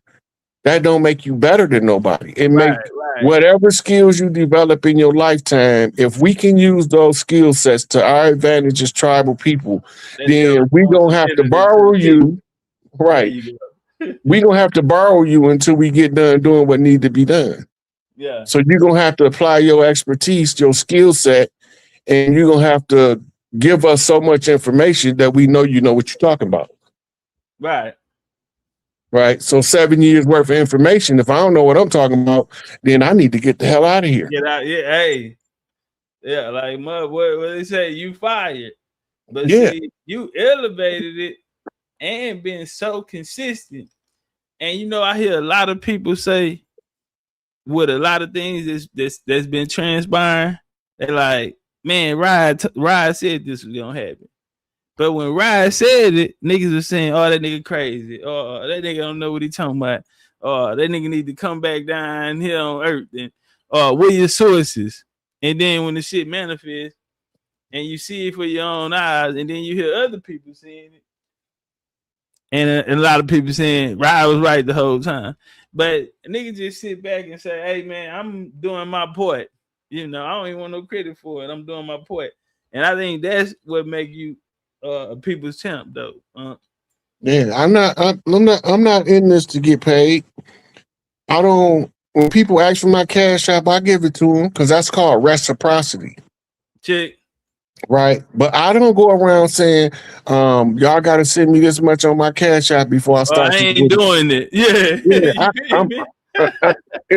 If they don't send nothing, I'm still, the information is free game in the public domain with the receipts, so you can go check it out yourself. And let them know we get paid in a different way. Yep. It ain't in no fiat or none of the type of shit. We got a different connection. That's how we get the downloads. I'm finna go do this even if a nigga ain't gonna give me nothing. But I know where I'm getting it. I know what I am gonna get out of this though. You know what I'm saying? Well, that's how you get to be consistent. 7 years. Yeah, religion has took out the sensibilities of people where they can perceive spiritual guidance. The purpose of religion was to make you look outside so you can never hear the divine guidance that comes from within. That was the goal of religion. That's how they used it for crowd control, to control nations for hundreds of years of people. Because the religion is just that, a crowd control mechanism. It's a tool of war. That's why they got you on the warship talking about you worshiping. Turn up. That's why you to pray when they telling you to pray. They praying on you. Right? Damn. They say you the sacrificial lamb, you the sheep. Yeah. Sheep being led to the slaughter. Why you slaughter sheep? For a feast. Right? You slaughter them for a feast. You finna feed a lot of people, so you need a lot of sheep. All that stuff is like metaphor application by keeping people in a delirium called religious controversy. Thanks to Noble Drew Ali, I understand now. It's a religious controversy. It's religious dogma, where people be making up stuff in the name of the religion they believe in that ain't even part of their religion. You feel me? Yeah. They just be making it up as they go because they don't want to go and research and find the facts. They sensationalize it by making up alternative meanings of words, origins of words, and making shit fit that don't fit. But they swear up and down that they deep because they showing you that it fit even when it don't fit. Yeah. Right? It so sound good. Yeah. So you gotta understand the uplift of fallen humanity is the restoration of the proper functioning order of the global structure under a matriarchy. The women that lead the matriarchy are not part of your whole culture. Now, some of the girls in the whole culture right now might evolve into a matriarch one day. Right. You got to give them the room for evolution. Right? Once they learn better, you expect them to do better. But some of them so stubborn that it take them longer to learn and they be old and miserable for no reason. Yeah. But the ones that's willing to learn understand the value of the divine feminine. As she grow older, she be more guarded of her divinity within by keeping her light shining, by doing the things that make the heart shine. You got to give love to get love. If all you pushing out is hate, all you going to get back is hate. Exactly. Right? So in order to bring everything in balance, you know, sometimes the person with the love get a little hostile. That's called passion. It ain't called rage. There you go. Rage stems from anger. Passion stems from love. Yeah. And you can confuse the two easily when you don't know what's going on. You can confuse passion with rage. And so we had to come in, all of these different chiefs that did different work. We come together like motherfucking Autobots. Right? The whole world is changing. Some of us is arrested development stuck in the past. Arrested development stuck in the past. We don't realize it. In order to change shit, you got to be willing to change. Change the damn self first. Yeah. Right. Right. So if you vibrate in the frequency yourself and you continuously output, it's going to eventually start touching the places it's supposed to touch because it's the truth. It ain't what I want it to be. Right? Like people want me to talk about kicking the people off the land. That's cool. I understand that, but that ain't my job. That's a whole nother, that's somebody else's job. I'm not trying to go to work and do everybody else's job for them. My job was to find a way using the tribal traditions to assert your jurisdiction to get mama's birthright. To get mama's birthright. Once you get her birthright back, I can go on about my business. I don't like being exposed to the public like this under these conditions. Yeah. And if you knew how many people cussed me out because they didn't like something I said, I mean, that shit would have you dying laughing. Especially some of the stuff that they don't like. They got misplaced aggression. They mad about the wrong shit. They mad about all the wrong shit. And I sit there, I entertain it for a minute because, you know, I get petty sometimes. Turn up. So when I start getting petty, I entertain it and I antagonize on purpose. Because I know that it's a teaching tool. If I antagonize in the right way to compel somebody to prove a point without telling them to prove a point, they more likely to prove the point accurately. But if I tell them to prove a point, right, then they can make some shit up along the way. Yeah. Twist your words. Oh, so you make an accusation. You know who they is and what they're saying, so you know what to say in order to get under their skin. You keep getting under their skin, you just outsmarting them.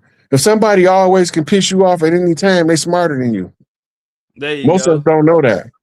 The person that can, they know any, all they got to do is do one or two things and you're going to be mad. Yeah. So as soon as they rise you to anger, they controlling you.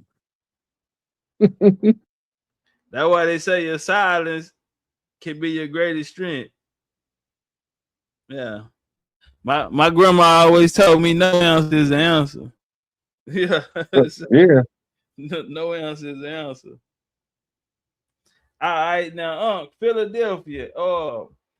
We know what Philadelphia is real instrumental for its history here in America. Man, almost everything on the list came out of Philadelphia. A lot of the politics, first jailhouse, all of these type of things. We know the Black Church, the Freemasons, even the capital of the U.S. at one time. And I heard you speak about Rome, D.C. Being Rome in that area. We know Rome was an empire, so they had other colonies and other areas. What's so unique about Philadelphia? Because Philadelphia was where they stole our government at. Turn up. We gotta remember that when we was negotiating treaties with them and shit, we was under the Continental Congress. We was out of Congress Hall, right?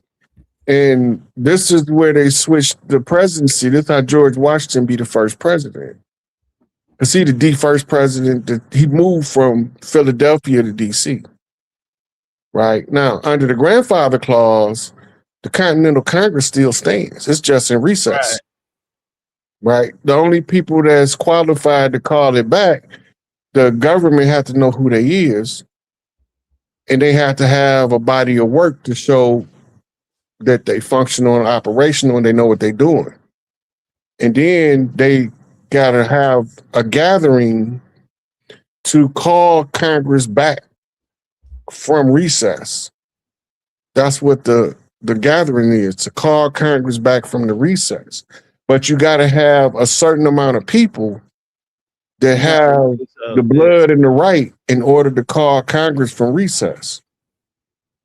Right? So the stolen government has to switch back to the last position it was in before they rose the constitutional republic.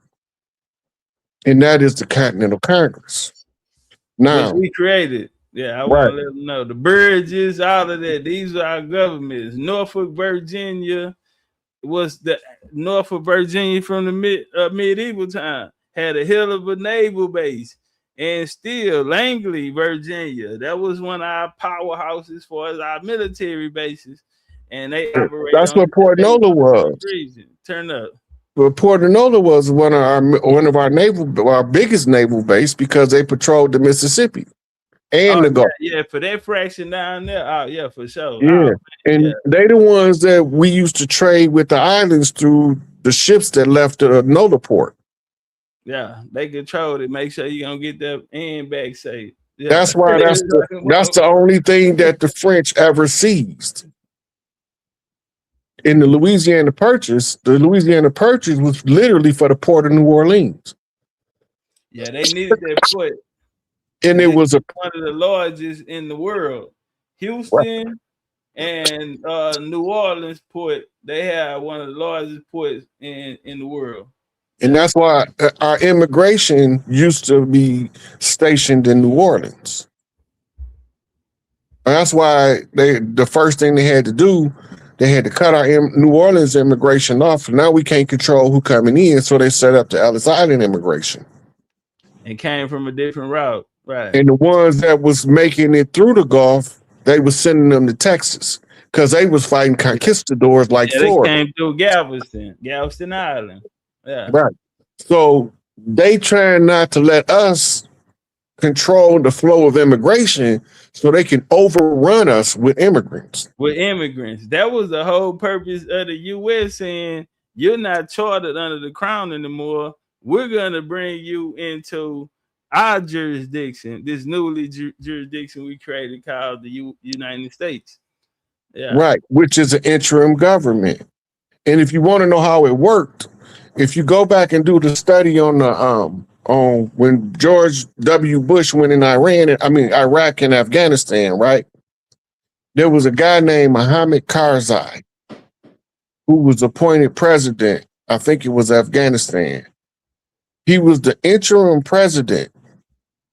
That's the same status George Washington had from the invasion into America. He was the interim president of an interim government that was only supposed to last a specific period of time.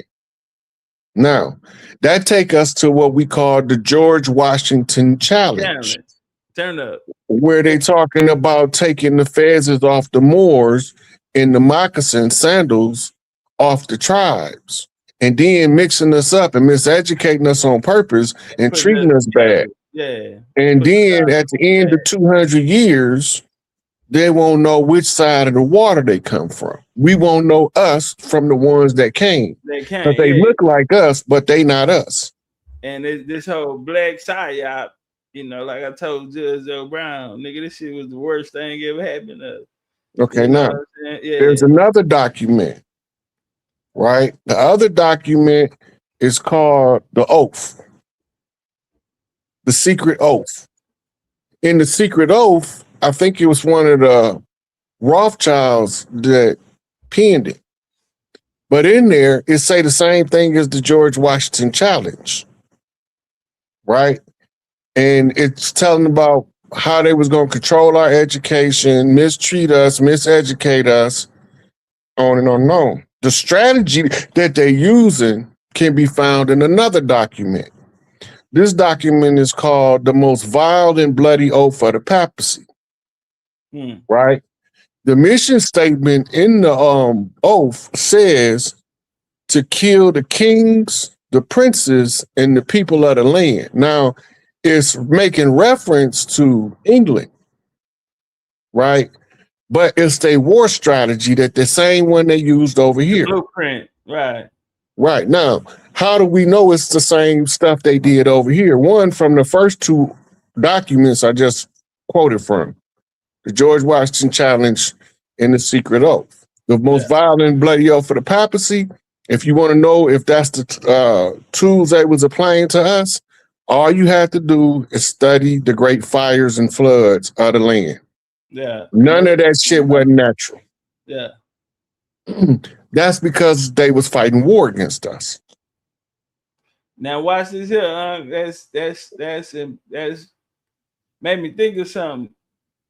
So when George Washington, they set out, okay, we'll skip over that. Like you said, we'll go to these buildings, our governmental buildings that they operate, but they say they built, in City Hall in Philadelphia. We'll go there. And the first thing you said was, that's one of our old castles. Turn up. Walk them down, take them through the Chief. Right. So as part of a PSYOP, they turned our castles into prisons, mental institutions, and state buildings. Because in Philadelphia, the penitentiary in Philadelphia, and there's one in New York, it actually is an old world building. Yeah, and Philadelphia was one of the first places to have a jail system. You can go look at all of the old prisons, the ones that was prisons before the 80s. They was prisons before the 80s. There was a castle, like Marquette Prison in Michigan. That's an old castle. Jackson Prison. Up there. Yeah, Jackson Prison in Jackson, Michigan is an old castle. Right? In Illinois, Stateville is an old castle. I think it's a couple of them in Cali. Alcatraz was where the Califia Castle used to sit, but they bombed it into oblivion with cannon fire. Yeah. Right? For days. Because they couldn't be, because they was humiliated by getting their ass kicked by a bunch of women. Yeah, they burned the boats and everything. Yeah. That's the story of Wonder Woman.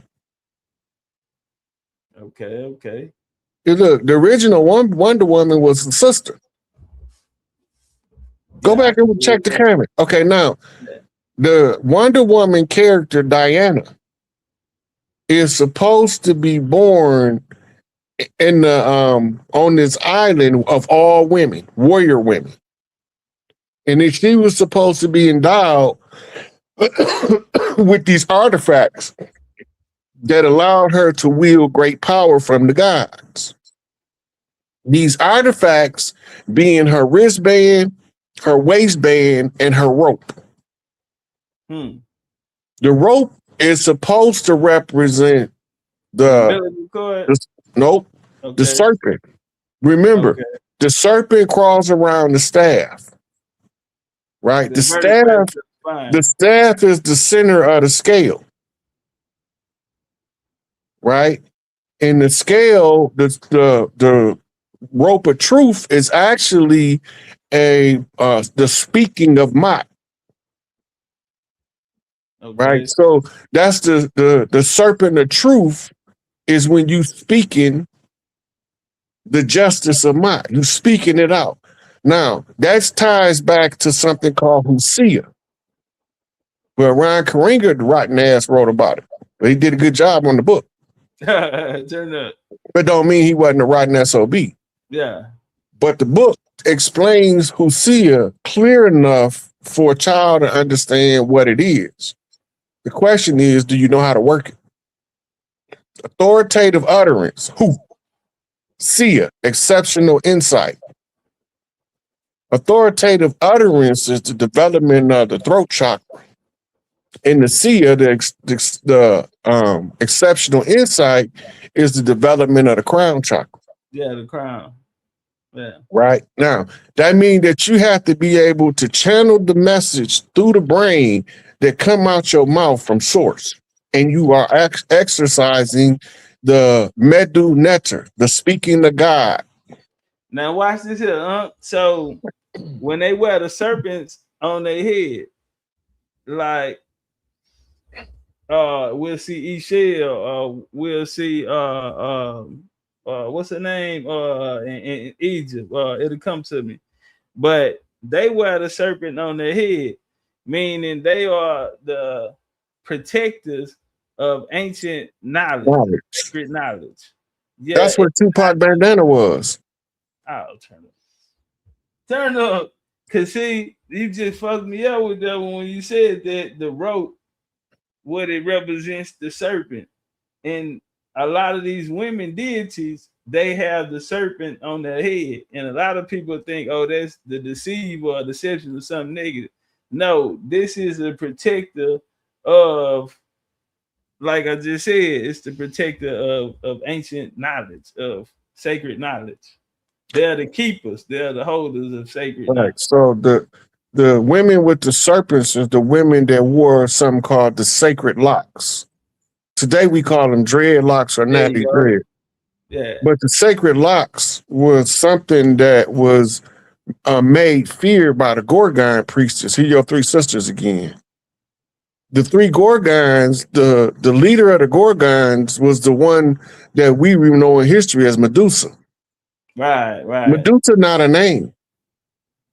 Medusa is a compound Kemetic word. Medu, right? Medu got two meanings, right? It means 10, which is a rank, or it means language, speaking, utterance, right? And Sa is the birth maiden, the birth priestess, the doulas, the protector of women and children, the guardians of the womb, right? And they all had the sacred locks They was 3 different sisters that was 3 different skin tones, right? One of them was dark, melanated with, she looked like she's straight from Jamaica. That was Medusa, but she was gorgeous, right? What they say happened to a man when he see her? Turning the stone. You ain't never walked in and seen the chick so fine, you be like, God damn. Hey, stop in your tracks. That's because that's how gorgeous she was. All of the women, they be painting them as grotesque in the art, like Kali Ma, right? They are expressing her in that fashion to scare us away from her. But Kali Ma is the keeper of time. They told us it was Father Time. But Kali Ma was here long before Kronos. Kronos didn't come about to Greek. Yeah. Kali Ma ties straight into the Califia queens. Hey, what about Aphrodite? What she fit in that? Because didn't she rule the land of all women as well? Yeah, she was a love goddess. What we would call them today a yoni priestess. Okay. And her women was taught the feminine qualities of life. They didn't stay priestesses their whole life. They went for training to be better women. Sister at the Goddess Glow Up, that's what she do. Same kind of work. Heidi of Barbell. Right? She was in New York, then she moved to Florida and back to New York. I don't know where she at now, but she got this program called the Goddess Glow Up.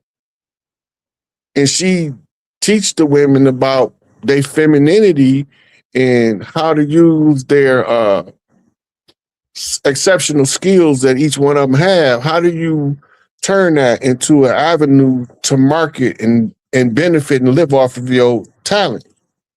Right? She have those seminars. Right? Then you have what's the name again? Heidi Barbell. All you got to do is go on Facebook and Instagram and type in The Goddess Glow Up. Right? The Goddess Glow Up. Yeah, check out the Goddess Glow Up. Yeah. I did shows with her and everything before some of her events to get the word out because the women is in war mode. This is why we ain't getting along. Women ain't supposed to be in war mode. That's our job. There you go. But because there's so many BANs. Niggas ain't stepping up to the motherfucking plate. Yeah. There's so many BANs. They dudes is thinking they being a man by being overly emotional and hair trigger set off. I'm a nutcase. And when Unc say BAN, for the people out there, Unc say BAN, he mean bitch ass niggas. Okay. Bitch ass niggas. I say it too. Yeah. And so while they thinking that they run the streets and they hard, none of the goons don't even acknowledge them to give them a test to determine if they BAN ass is worth. There you go. They ain't built like that. No, you're not built like that. I'm not even finna deal with you. You ain't cut.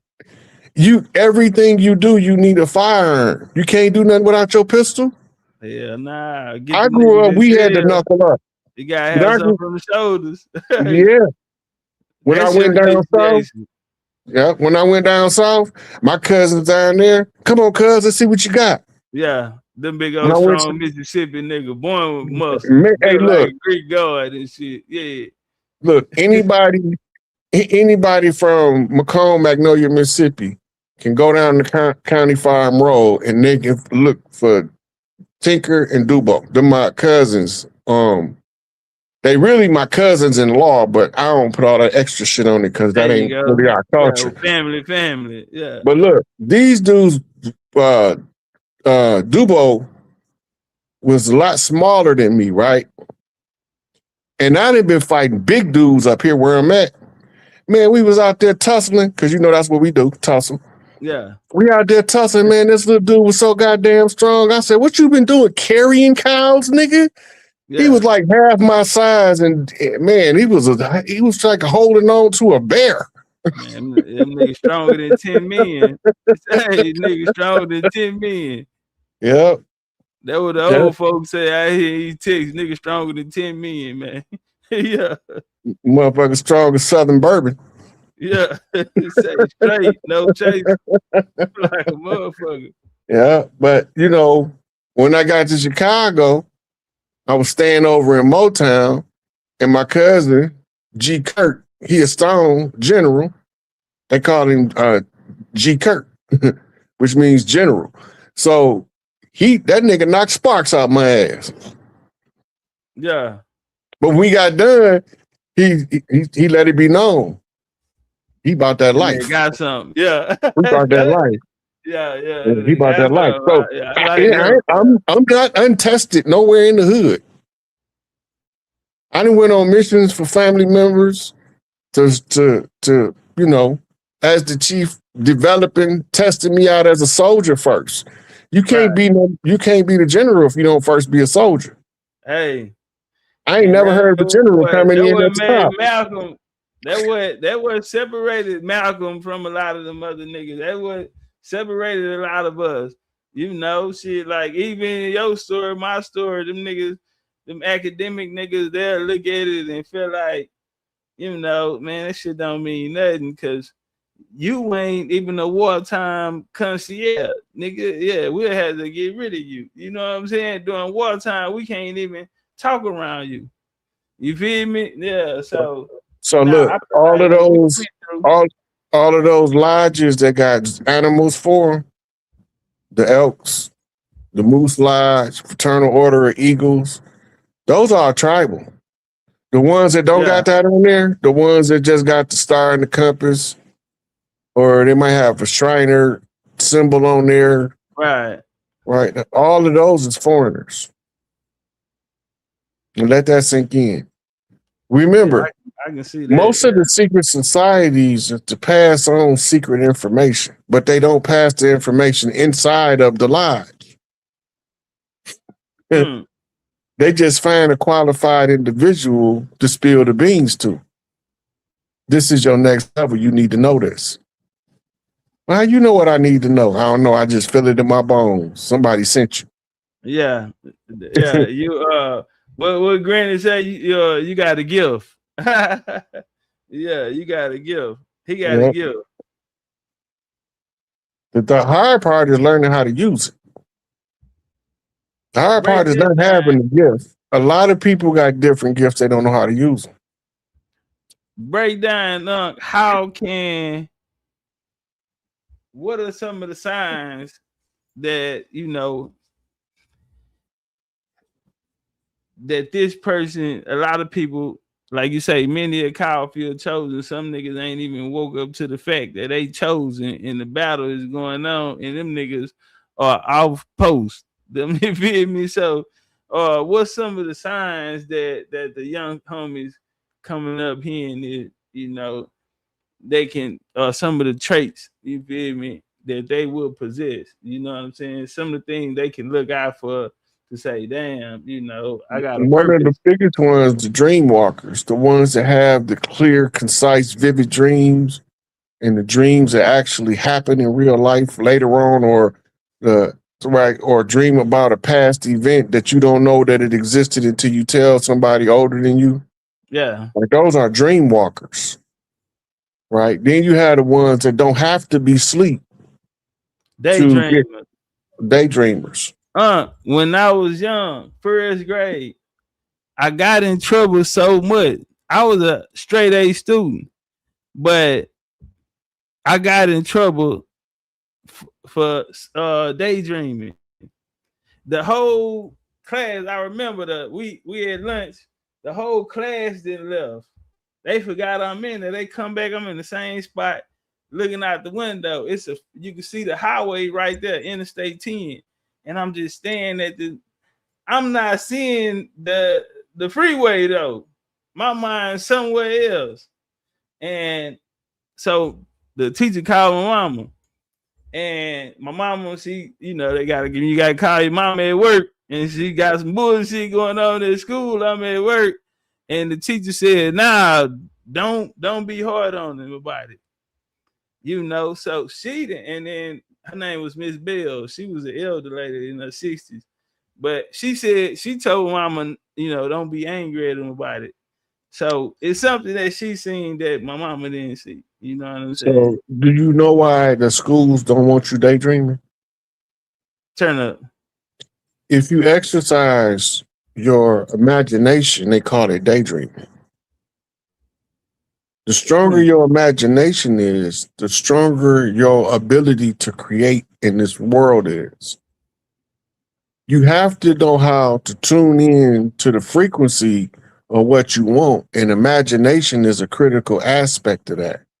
So they want to turn off imagination, which is turning off creativity. Yeah. And to give you what's called linear logic. Linear logic makes you only fit to follow instructions and pass them on. Yeah, you can't think for yourself. There you go. If they teach you to only follow linear logic. The right brain is responsible for something called abstract reason. The reason why we all right-handed, because we all forced to use our left brain. Hey, that's cold right there. Keep going. Right. I'm finna go find something. The left brain controls the right side of the body, right? So that's the father line coming to express linear logic. The mother line is the right brain. This is where the anterior gyrus is, which is your antenna. And it translates the information and feeds it to something called your pineal gland. And this opens up by the use of imagination. Turn up. And that's why the Catholic Church say, give us your child for the first 7 years, and we can dictate the pace of the rest of their life. Because if they can turn off your imagination and feed you bullshit for linear logic, you only can operate from the principle of the computer GIGO. Garbage in, garbage out. This is why so many people that do fucked up shit right now. They not fucked up people. They got fucked up information. Right. Right. So they acting on the information they have, and the information is not good information. I was given some bad information that could have got me life in prison.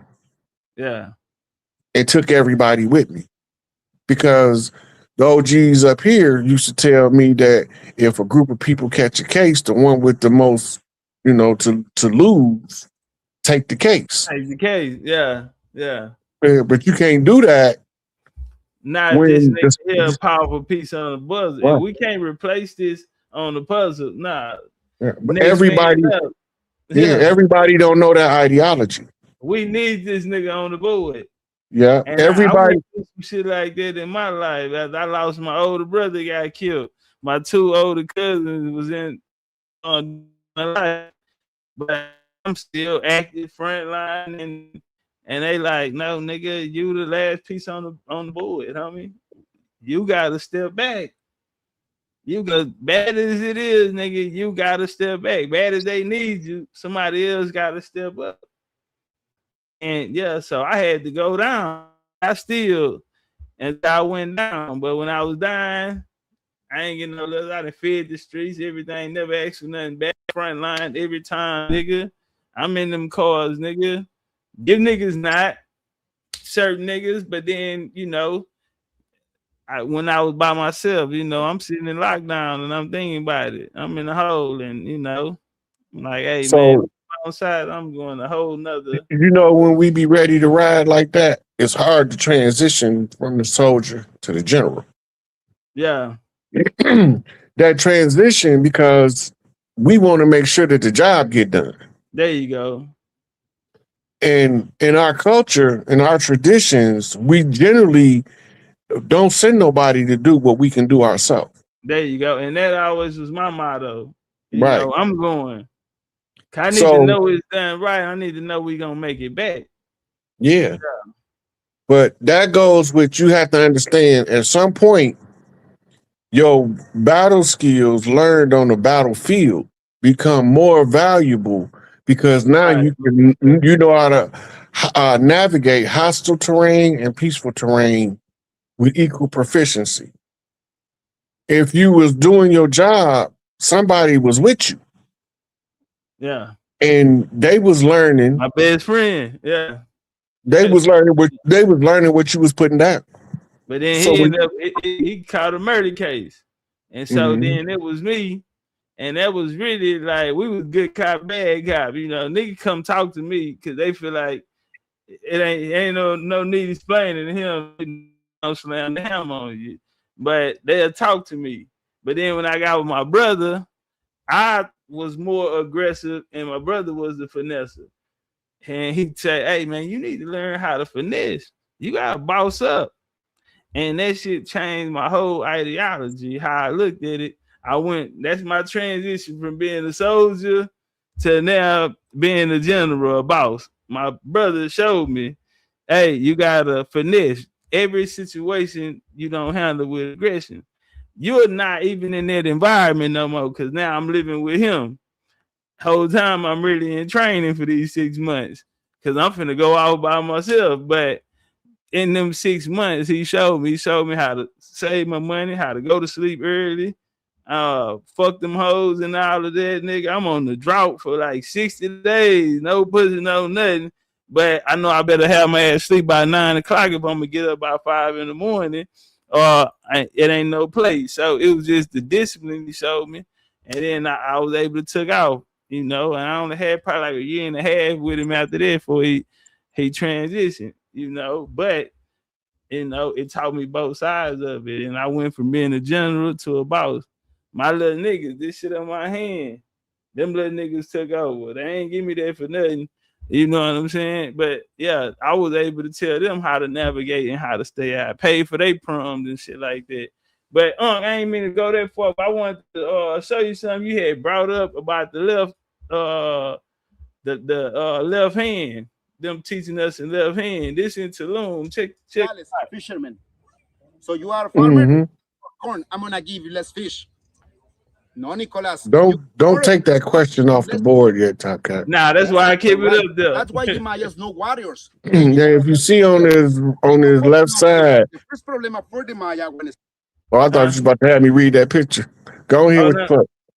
Nah, I'm gonna turn it up now. He gonna break it down. Spaniards arrived here. But it made me think about mythological deity, a snake. Spaniards brought the Catholic religion. I will respect, I am Catholic. But in the Genesis, in the creation, in the Catholic religion, the snake is the symbol of temptation, demon, Satan. Do you know the symbol of the medicine? Ambulance, drugstore, pharmacy, and meaning is wisdom and knowledge. Mayas worship a snake with feathers for elements. Earth, water, wind, and fire. Now we just like you brought up the rope and the serpent, and we showing that it doesn't mean some harmful or bad or evil or sinister. It actually means protector of sacred knowledge.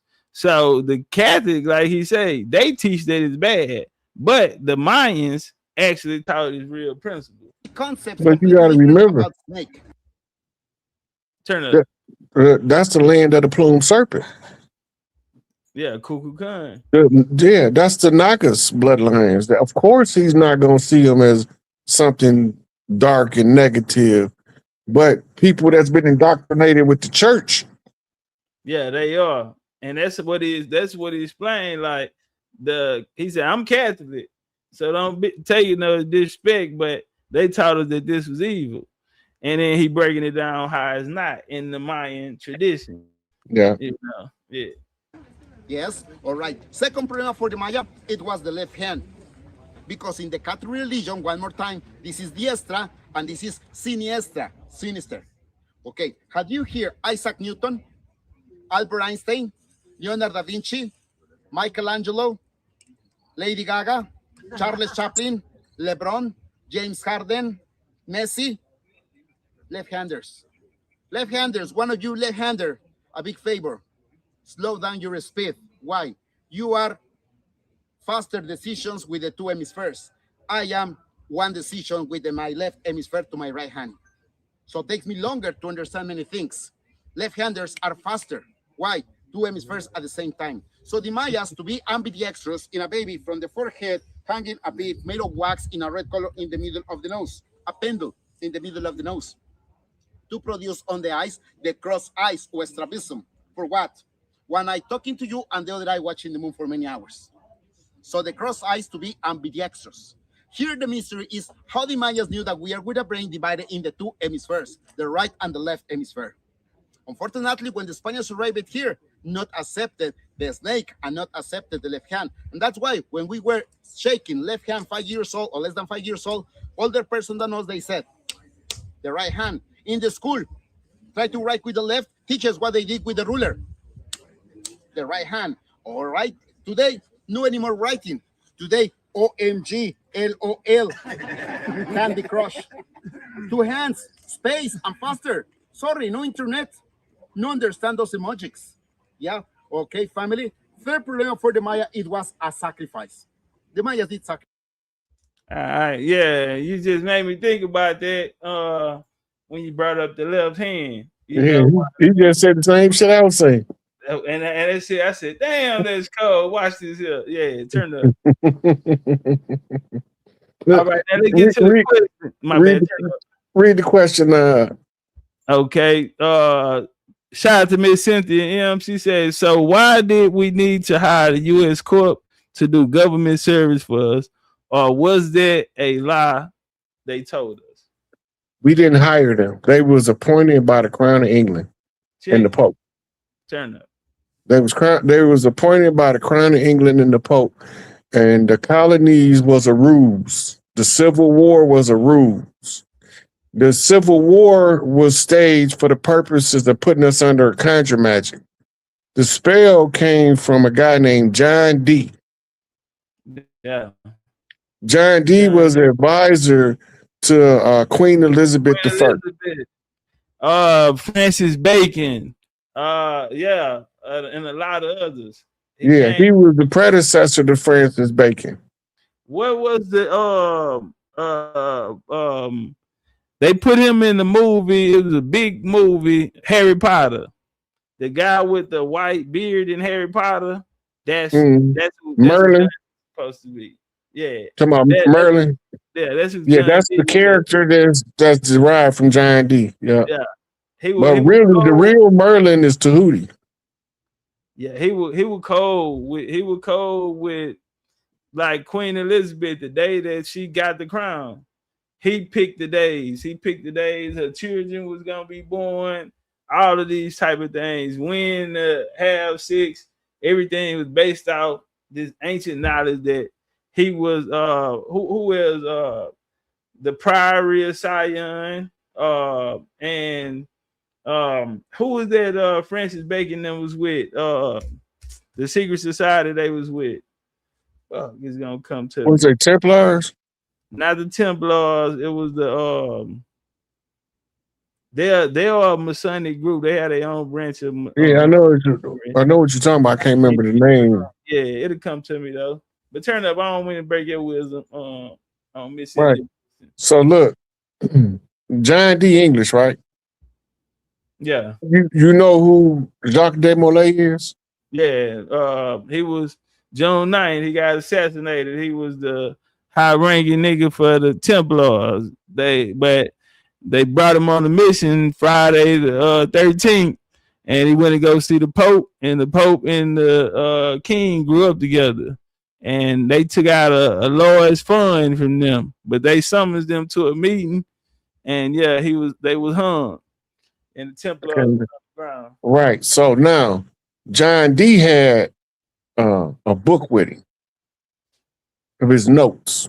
Yeah, that big book, big ass book. Yeah. So Jacques de Molay was tortured before they killed him because they was trying to get what's called the secret Masonic word. Like Hammer Bill, like red hand for okay. Yeah. So they tortured him first, trying to get the secret word from him. He didn't give him the word. They took his diaries. The guy they called in John Dee, that's a pseudonym, a pen name. Yeah, because Francis Bacon even wrote it a pen name. Yeah. In French, what does the word Jacques translate into English? Yeah, tell me that one. John. Okay. John or Jack. Right. And what's Jacques de Molay? first letter of his last name is what? D-E, right? Right. So they telling us. So they telling us without telling us that they got the conjure magic from Jacques de Molay by giving him to us in the works of John Dee. They really using the notes of Jacques de Molay, but they telling us that it's John Dee. John Dee is not the person. John Dee is Jacques de Molay. The person is the person that was able to transcribe his notes and crack his code to read his notes in order to discover the conjure that would keep Queen Elizabeth bloodline in power for 200 years. And they were successful. It moved houses, but they were successful. Right now, the Crown of England dispatched the judiciary using the charter from King George. All bar members have a title of nobility. Titles of nobility are prohibited in the Constitution. All the attorneys are prohibited from holding elected office, but all of the elected officials is law Chinese. Yeah. Right now, the reason that is because they are barristers protecting the interest of the crown. Right. The federal, them the barons, my bad. Yeah. Yeah. That's so right. And they are esquires, honorables, and baron is the one of the, like, the part that's governing the baron of the law is the head barrister under the crown. Yeah, so, and then every second child will be a duke. So if you hear a duke of this, that's every second male child would be a duke. Mm-hmm. So you got James Duke of York, who New York named after. Mm-hmm. Yeah. New York used to be called New Yorkshire. Yeah, and New Netherlands. Yeah, the Dutch. Yeah, that's when we used to do when the Dutch, because remember, the Dutch is the first ones to invade New York. The English was the ones the first to invade the New England colonies. The colonies consisted of the Delaware colony, the Virginia colony, Jonestown, that was Virginia. They had the 13 colonies. You'll see where they was isolated to. And they was told not to cross the Appalachian Mountains. Yeah. But they used as the pretext, the Louisiana Protectorate Agreement, to move past that, and that slaughter you talked about earlier. Yeah, they couldn't cross the Cumberlands. They'd never been past the Cumberland line. So yeah, they didn't even know how to, when they got the Louisiana purchase, they didn't even know how to get down to Louisiana. Because you had to crossing the Appalachians. 1763 proclamation, he just enforced a law that was there since we can go back past the 12th century, the Crusade eras. They had already had an ancient law there that those people can't cross the Appalachians. So that should have gone to the giants and all of that. But yeah, that's why when the Irish came, when they was fleeing from the persecution of the English, they was settled in the Appalachians because they wasn't supposed to go beyond the Appalachians. Now that's why you get these surnames in Roanoke and the Appalachian Mountain. They got their own English and everything, but the surnames they found there were like Campbell and different Scottish, Irish surnames. Because when the English and the Scots invaded Ireland, that's how you got the Scottish Irish race, and that came under James of the Bible, King James of the Bible. He enforced that line to go in to enslave them people, to take over their territory. Mm-hmm. So when they put up the American corporation, it was for the terms of the ceasefire, which was actually the duration of the George Washington contract. They put this government in place and they unleashed the police to serve the crown and protect the crown interests. But they don't tell you all that. They say they're here to serve and protect, but they don't tell you who they in service of and whose interests they protecting. There you go. any law official over here has to go through a rigorous development process, and they have to be elected by the local people. Law enforcement that's appointed, that's administrative law, that's part of the admiralty jurisdiction that's being asserted. We have what's called territorial rights, which is the law of the land. And many of us lost the oral tradition that allows us to assert the law of the land. So that's how they inserted this government. Yeah. Right. And also they had us in the international courts because they were saying that we crashed our landmass into their ship called the Mayflower. Right. The Mayflower is known as the good ship Plymouth. There you Remember go. what Malcolm said about Plymouth Rock? We didn't land on Plymouth Rock. Plymouth Rock landed on us. Right. That's what he's talking about, because they used that as to install salvage rights. The salvage rights gave birth to squatters' rights, eminent domain, redlining, and the hostile takeover through sharecropping agreements using the bankers. The Federal Reserve is not federal. It's private. It's owned by banker interests from Europe. The IRS is not government agency. It's an agency of the crown. They were hired as the crown's tax collectors in this land. And they was hired using the Federal Reserve as the people that was supposed to extract our wealth and feed it to the crown. That's how we got in this condition. And that's why that government, we didn't hire them. They were imposed upon us against our will and against our desires. Paperwork. Like, it's a senator who's speaking out who said that people of our lineage can't even claim Pocahontas because you had some people come here and say that they were the original and they were the aristocrats here, and they claim bloodline connection to Pocahontas, which erased all of the other anybody else in Virginia to say that they were Indian or part of the bloodline of Pocahontas or the Indians in Virginia. So let me give you a spoiler right quick. Turn up. The reason her name is Pocahontas because Pocahontas means she an actress in tribal lingo. She fake. Yeah, she not real. $3 bill. Yeah. Right. She not real. That's why they called her Pocahontas. Pocahontas is translated sometimes as playful girl or girl of the play. Yeah, I saw she that. made up. Yeah. It's in her name. Her story is the same story as Esther of the Bible. Her story is the same as the Rodrigo Gonzalo, the Spaniard that came and married the queen daughter in the Yucatan, and the Mayans made him king. He fought against the Spaniards. Same as the Timucuan story in Florida.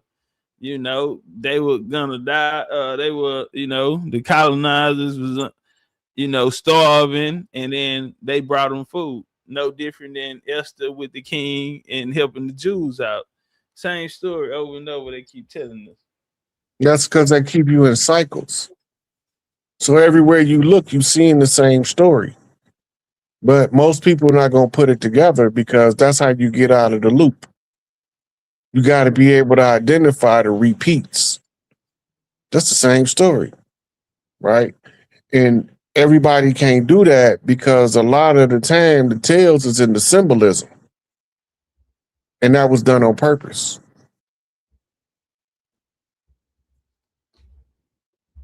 As a fact. You want to take some questions for the audience? Yeah, let's get it in. How many you take about? We take about 5 of them. We'll do 3. Yeah, okay. Shit, I said 3. All right, we'll do 5. Hey, family, I'm gonna drop the link down there. Again, be respectful, or I'm on you. Yeah, straight like that. So, but I already know, man, we got everybody over here got love for Chief. You feel me? This family. Hey, and we over 100 likes short. The Empress out of Chicago say, hey, that's a problem. So y'all get them likes up. Y'all don't want to piss her off. Y'all already know. Y'all already know how she act. Get them likes up. Yeah, she out of shot time right here. This little alpha Empress right here. Man, I love Chicago so much. If I wasn't sitting there doing this work, I'd probably be living over there. Man, shout out to Chicago. Yeah, that's a beautiful place. Yeah. Chief Pontiac got to sit in Pontiac to do Pontiac shit. What give us what makes Chicago so significant and unique? Chicago ancient. Chicago was not started by John Baptiste du Sable. Right. It wasn't called Chicago. It was called Shalaga.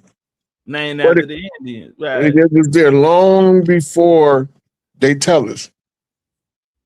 Most of us don't know that in Lake Michigan, right off downtown, not too far from Navy Pier, a sizable portion of old Chicago was under the lake. Let that sink in. Bar. Hey, if y'all got a question for Chief, hit the link. The link in the chat. The link in the chat. His Cash App is up on the screen. Hey, and don't forget St. Bernard's Parish underwater. Yeah. Now, here's the thing. They saying it's ancient and they've been underwater for thousands of years, right? That's what they're trying to tell us. Why do the church buildings with the steeple sticking now got a cross on top? There you go. Yeah. Because there wasn't no crosses over here, or no churches over here as we know them before 1492. Right. So if it's ancient, that means that cross ain't the symbol they telling us. It means something else. Yeah, we had cathedrals and shit like that here. Yeah, we had cathedrals. We got brother Troy. Where you calling from, family? What's up? Can y'all hear me all right? You sound kind of muffled. Hold on, let me get it right. All right, how about now? Yeah, you much better. All right, PCI calling from Naptown, Indianapolis, Indiana. Okay, turn it one time. For sure, Chief. First of all, appreciate all the work both y'all been putting in. Get that off top. But my question. So, Chief, my paternal grandmother, I keep getting these visions of her giving me like the family breakdown, the history, seeing I remember her showing me pictures of like my ancestors. That I guess they was chiefs, I don't know, but they had the feathers, all that shit. I'm trying to understand like what she was trying to tell me, what she was trying to get through to me.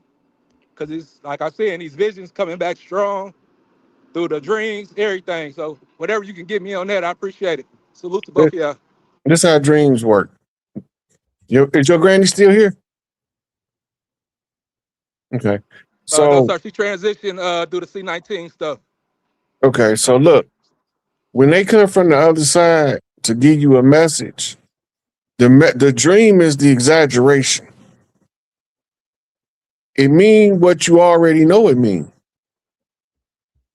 That's your ancestors. You read in the Akashic records, but you don't know that's what you're doing. For sure. Now, if you learn self-talk, it can navigate you through the experience. Self-talk is how you talk to your higher self. Your higher self is the only person that can't lie to you. Everybody else you communicate, they representative, their ego self, can lie to you. Your higher self will go get whatever information or guide you to the information you need once you understand how to question it and how the answer come back to you. So you have to do what's called trial runs of self-talk, right? And like, for instance, you might tell your higher self, send me a $5 bill with these numbers on it, right? And you put 2 or 3 numbers so that when you find a $5 bill, you got a verifier. But here go the problem. It's going to send you a $2 bill because a 2 is an upside down 5. In the numbers, it's going to be backwards. So you use that as like a tester, right? And the more you practice, the more you control the skill. And the more you control the skill, the more you can deliberately use it with intention. Now, there's another couple little advices that'll help you where you can process it. Everything you can learn about psychic abilities, like if you're working and you listen to music, instead of listening to music, listen to a description of how controlled remote viewing works. Listen to the description of how telepathy works. Because once you understand the mechanics, your brain starts formulating the pathway so that if you choose to use that psychic senses of yours, you will understand it enough where you won't be scared when the information comes in, and you'll understand where it's coming from. But if you don't train your mind to be receptive to it when it come in, it'll overwhelm you again. It can give you a nervous breakdown, and it can literally drive you insane. For sure. Right. So learn to breathe too, because learning to breathe like a singer called diaphragm breathing. Also have a side effect of changing your physiological vibration that allows your chakras to unlock at their own pace. And that's why all of the yogis are so big on breath work. Right? Because they tapping in to higher consciousness using the breath work as the focal point of the tapping. You get it? Yes, sir. Yes, sir. Right. So believe in yourself and believe you already know what your granny trying to tell you. And guess what you gonna know? Exactly what she telling you. For sure. For sure. I appreciate that, Chief. All right. Salute both of y'all brothers. Salute to you, fam. Appreciate you coming through. Indianapolis in the building. Hey, boys, you gotta turn your camera on. Okay, okay. What you got for us? Where you calling from first, though? You're on mute, family. Okay. What you got for us? What's up, y'all? Man, hey, you gotta mute your background. You gotta mute your background. You still got the window open from the live. So go back to the click on the link with the live. I think you got it. I think you got it. I think I'm good now. Right, yeah, I think I'm good. I've been waiting for this one for a long time. Appreciate it, man. Shout out to both of y'all. Peace, my brother. Listen. So I have a lot of questions about the landscape.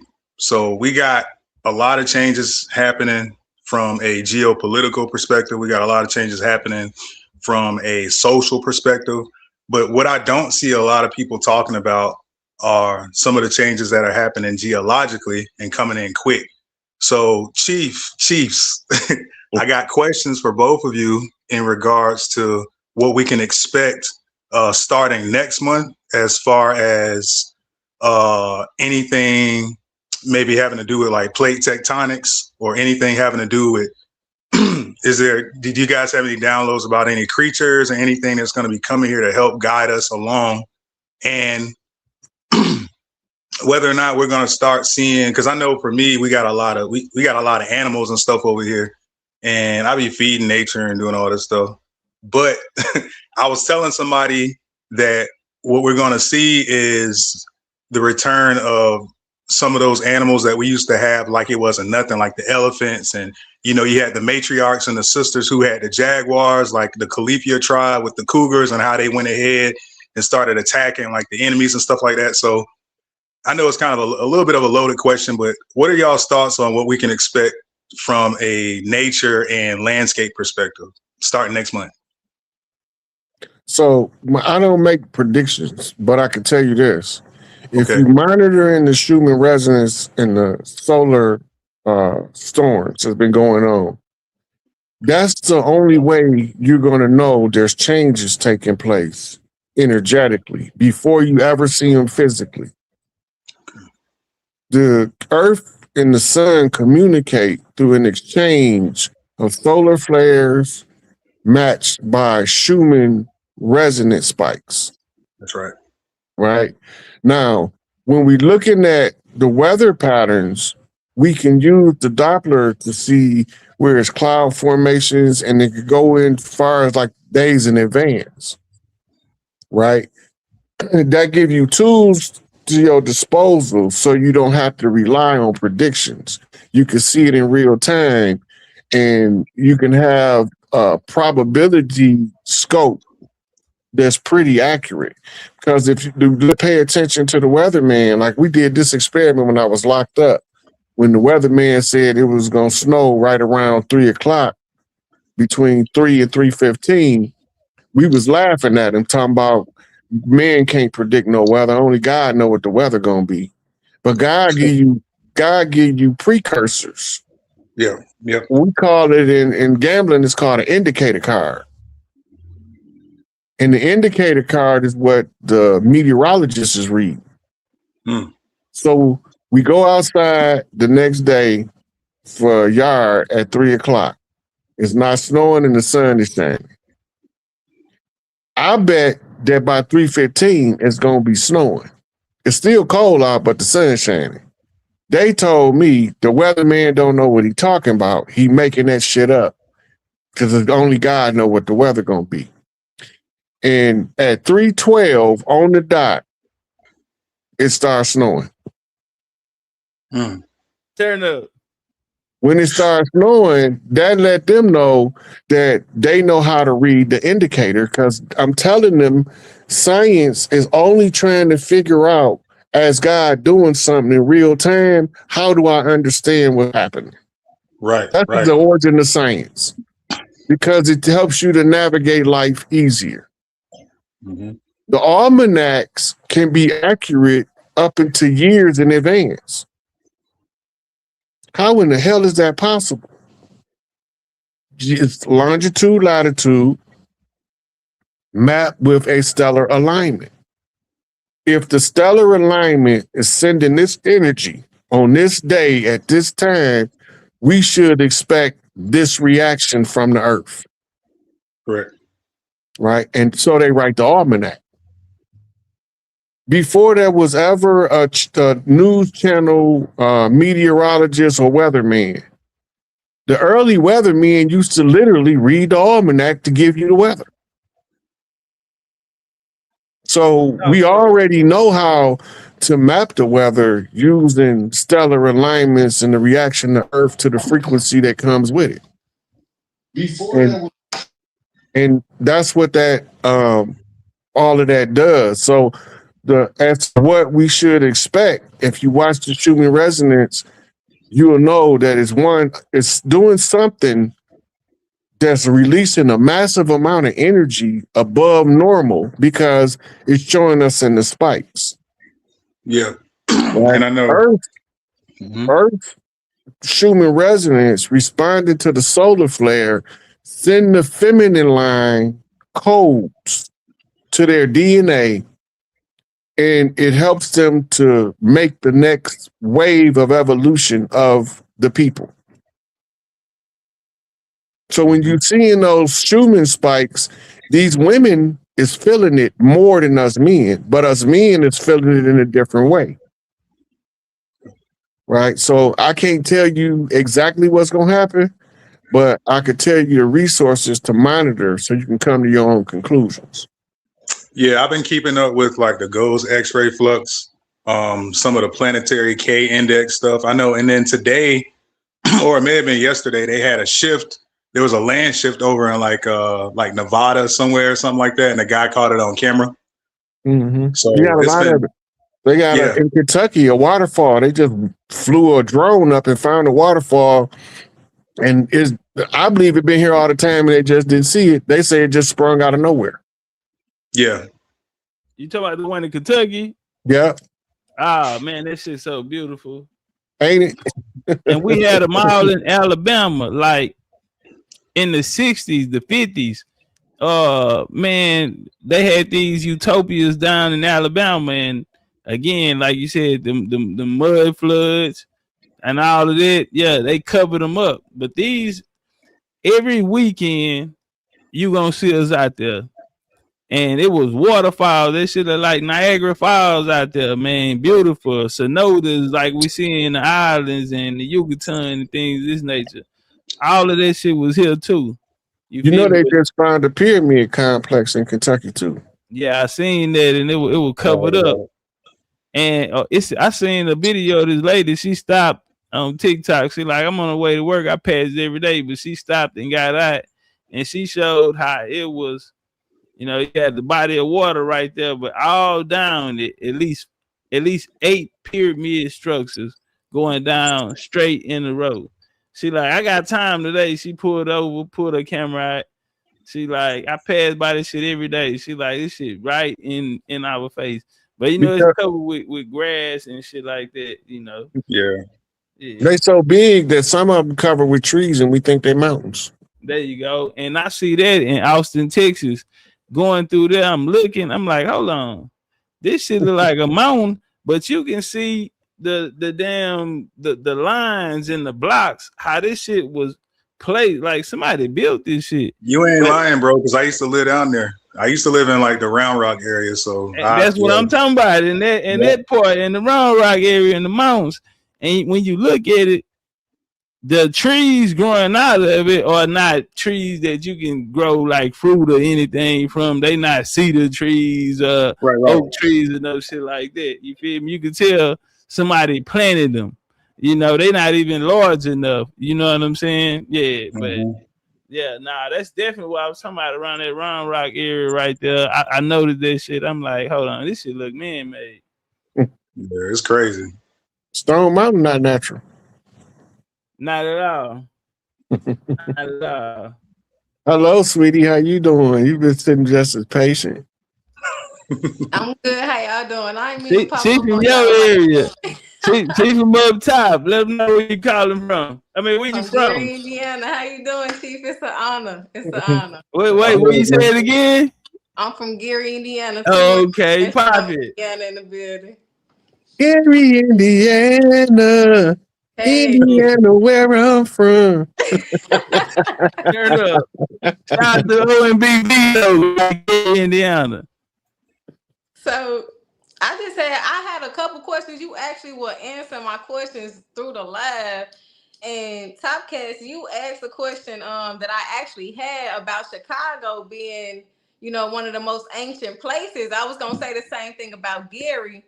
Not only I look at it, it's like I look at it being at the roots of the tree of life, the Mississippi River, and we have so many people coming out of these areas that's you know, around the streams or around the river that make big names or are big influences. So I actually had the same question, but you went into that, so I just wanted to mention that. And also, a serious question, because I be trying to be honest with myself. I'm trying to loosen up. So I'm trying to be honest with myself and participate in seizing this war between the women. So personally, Rod, I would like to know, how do you kill the ego, especially with having, you know, we have women, a lot of people that are born with the nervous systems that are full of hatred and jealousy and, you know, all these different things. So how do you kill the ego? You know what? That's the ascension process. We used to call it the purification of the ego, because when you purify your ego, only your true self can shine through. So there's processes, and a lot of it is facing your darkest desires and ideas to determine if they even yours. Right? That's the beginning of it. Like, why do you believe this? Like, a lot of women believe in monogamy and it's not natural, right? But they believe in it because of social engineering.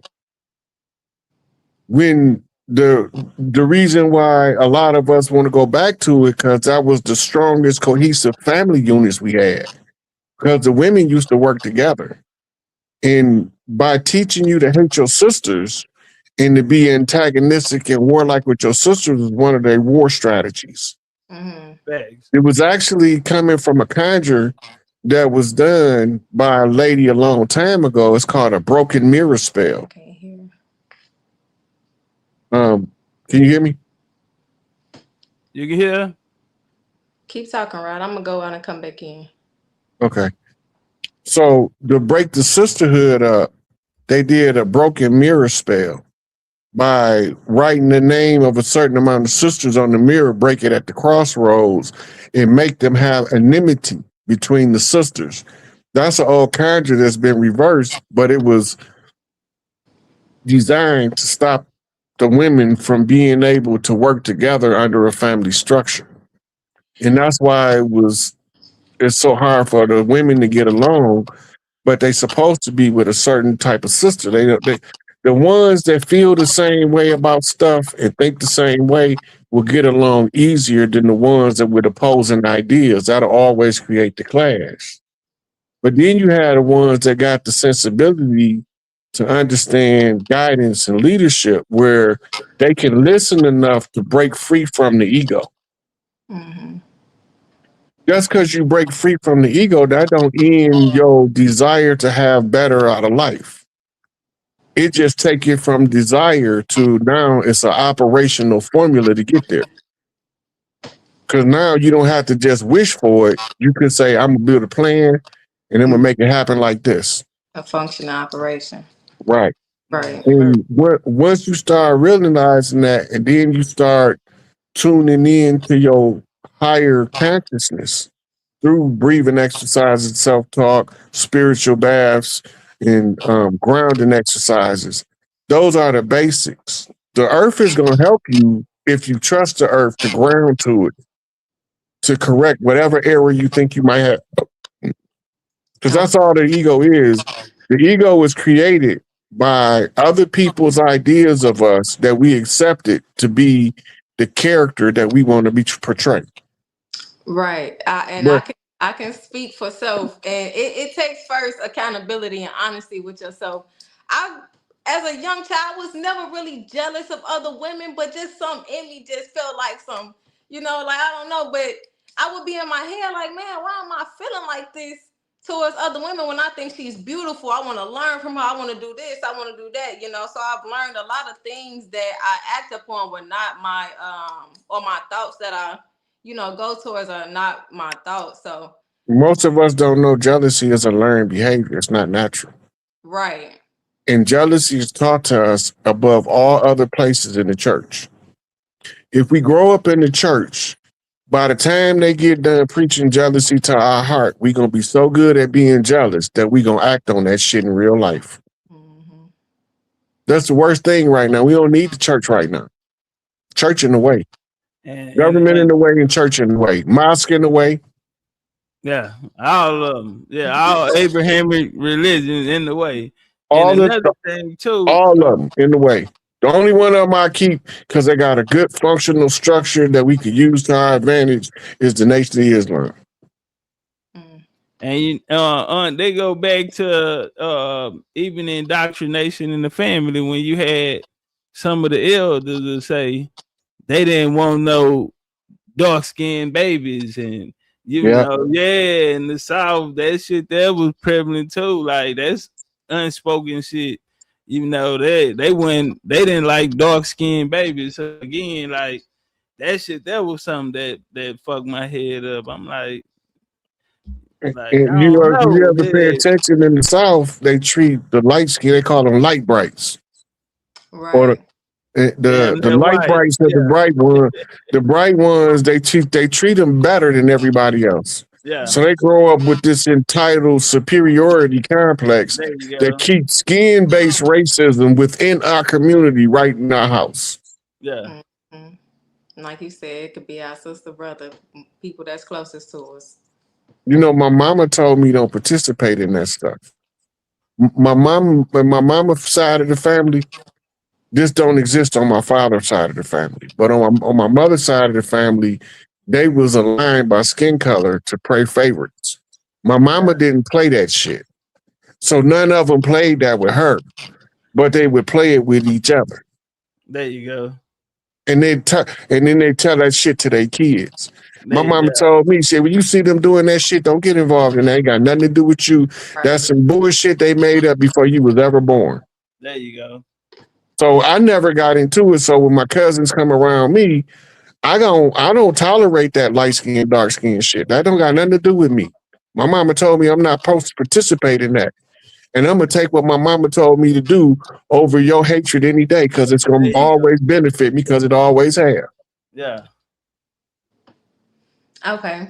I got one more question. Come on. Turn up. Okay. Rod, is there any relation between Isis and a dragon? Well, it depends on what you mean by relation, because all of the women that was the matriarchs was the queens who knighted the Nagas king's king. I mean, you can't get around it. And the Isis seat is the sacerdotal seat of the earth that's moved all over the earth.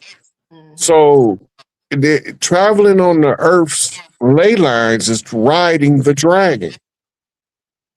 And if the sacerdotal seat went from Isis in Kemet to Inanna in Central America to Kali Ma in India, she's been riding the dragon the whole time. And the dragon is the symbol of how the golden one traveled through the bloodline. It's the Nagas kings, the seven-headed serpent. Yeah, and what they speak about in Revelation, in the book of Revelation.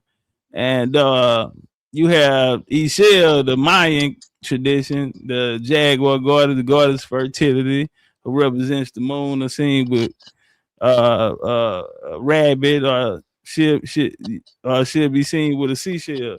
But she was the crusher of the serpent gods. She stand before the sun is behind her because she's greater than all of the sun gods. She's at birth, and her descendants will be persecuted. You know, that's book of Revelation. And that's the same story. Kali Ma and her parishioners is called Thuggy, the thugs. Yeah. But in California, they call Crips and Bloods. There you go. Turn up. Right. So the Thuggy was the ones that they wanted to kill. Why did they want to kill them? Because they would rob the tax collectors who was imposing up on the wealth of the people of the land. And the matriarchy prohibits the government from being a parasite on the people. Right. Yeah. When the government become a parasite on the people, you can go back to the Constitution and tell you this. It's the responsibility of people to develop a new government that's not parasitic. And the wise ones know that the smartest thing to do is restore the original order that made it run flawlessly for eons, which was the matriarchy. The whole war in heaven, war fall in the earth was a war on the matriarchy. Right? It's the war on the woman. Why do you think they tell you in Revelation that the woman was about to give birth and the dragon was waiting to devour her child? Right. Yeah. Right. They telling you that the dragon was it was the seven-headed dragon who was red. Yeah. And then they tell you that on her head she had 12 stars, right? Yeah. That's called the daughters of Isis. Yeah. And she's 13. She sit in the center of the 12 zodiac as Isis. Right. Yeah, she's the 13th seat. Representing the virgin. Yeah. Right. So then when she in the center, each one of them get an opportunity to become Isis as they recycle the seat. That's how we get around the world. Because each one of the 12 daughters is represented by a different province of the planet. Okay. Right. So the first place, the first place was the original temple of Isis that's in Arizona. Right. Yeah. But because we had a nuclear war, we blew that bitch up. Yeah. But you ain't just got the temple of Isis there now. You got the temple of Horus, the temple of Osiris, the temple of Set. Right. They all over there. We know they there. Yeah. But don't nobody want to talk about it though. Yeah. because that'd be exposing who we are and how long we really been here. Mm-hmm. See, and so it's always a redemption process in play. The dragon bloodlines is the bloodlines that carry the royal DNA. There you go. Bloodlines of the Gods series, When man. you, Check it out. when you, the two, Bloodlines of the Gods civilization right. book. So you got two staffs. One got one serpent. That's patriarchy, the fatherland. The other one got two serpents. Two serpents coming and they're intertwining together. Yeah. Right. So once you realize that all of remember, all of the dinosaurs was female. They haven't found a male dinosaur yet. And guess what they used to call them before they was called dinosaurs? They used to call them dragons. Dragon, yeah. They made up the word dinosaur, which means terrible lizard, to replace the word dragon. Yeah, and they hid a lot of the bones that they found were really giant remains. And we found that out through what they call the bone wars in history. The bone wars where everybody was trying to find the missing link that Darwin was speaking of. Yeah. So they had something called a bone war.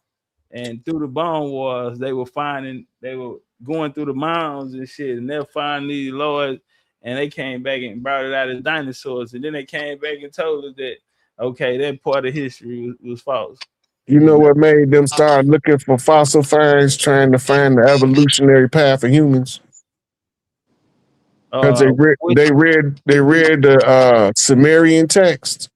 Okay. And they were trying to prove that there was a connection and that there's no way that these people made humans that they can hold up their creation theory. Yeah. But when they kept running to what's called missing links, right? When they started running the missing links, this is genetic alterations. Yeah, that's where the science came in, anthropology and all that shit there to get an answer that they couldn't answer. But Thomas Jefferson, he was real big on it. He got a lot of his information from the French, because the French, like I say, they were in a lot of territories up and down the Mississippi and things like this, in places where the mounds were.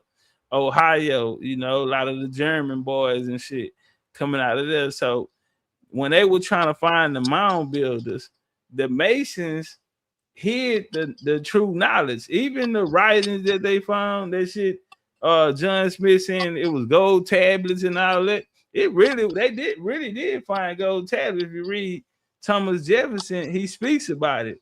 And Quincy Adams said that his mother and his father was Indians. Thomas Jefferson spoke different Indian languages, I think over 40, and he was a melanated man. But yeah, this sister Isis, OG, I want to say this here. When she was a child, her mother took her to see the Omega head. What do that mean? And Isis is her real name. So and then her mother took her to see the Omega head as a child. When you hear that, what's going on with this young lady right here? You ever heard to touch sacred ground? That term, to touch sacred ground, means that you have to go back to somewhere that was very important to your ancestors. Today they call it a pilgrimage or a hajj.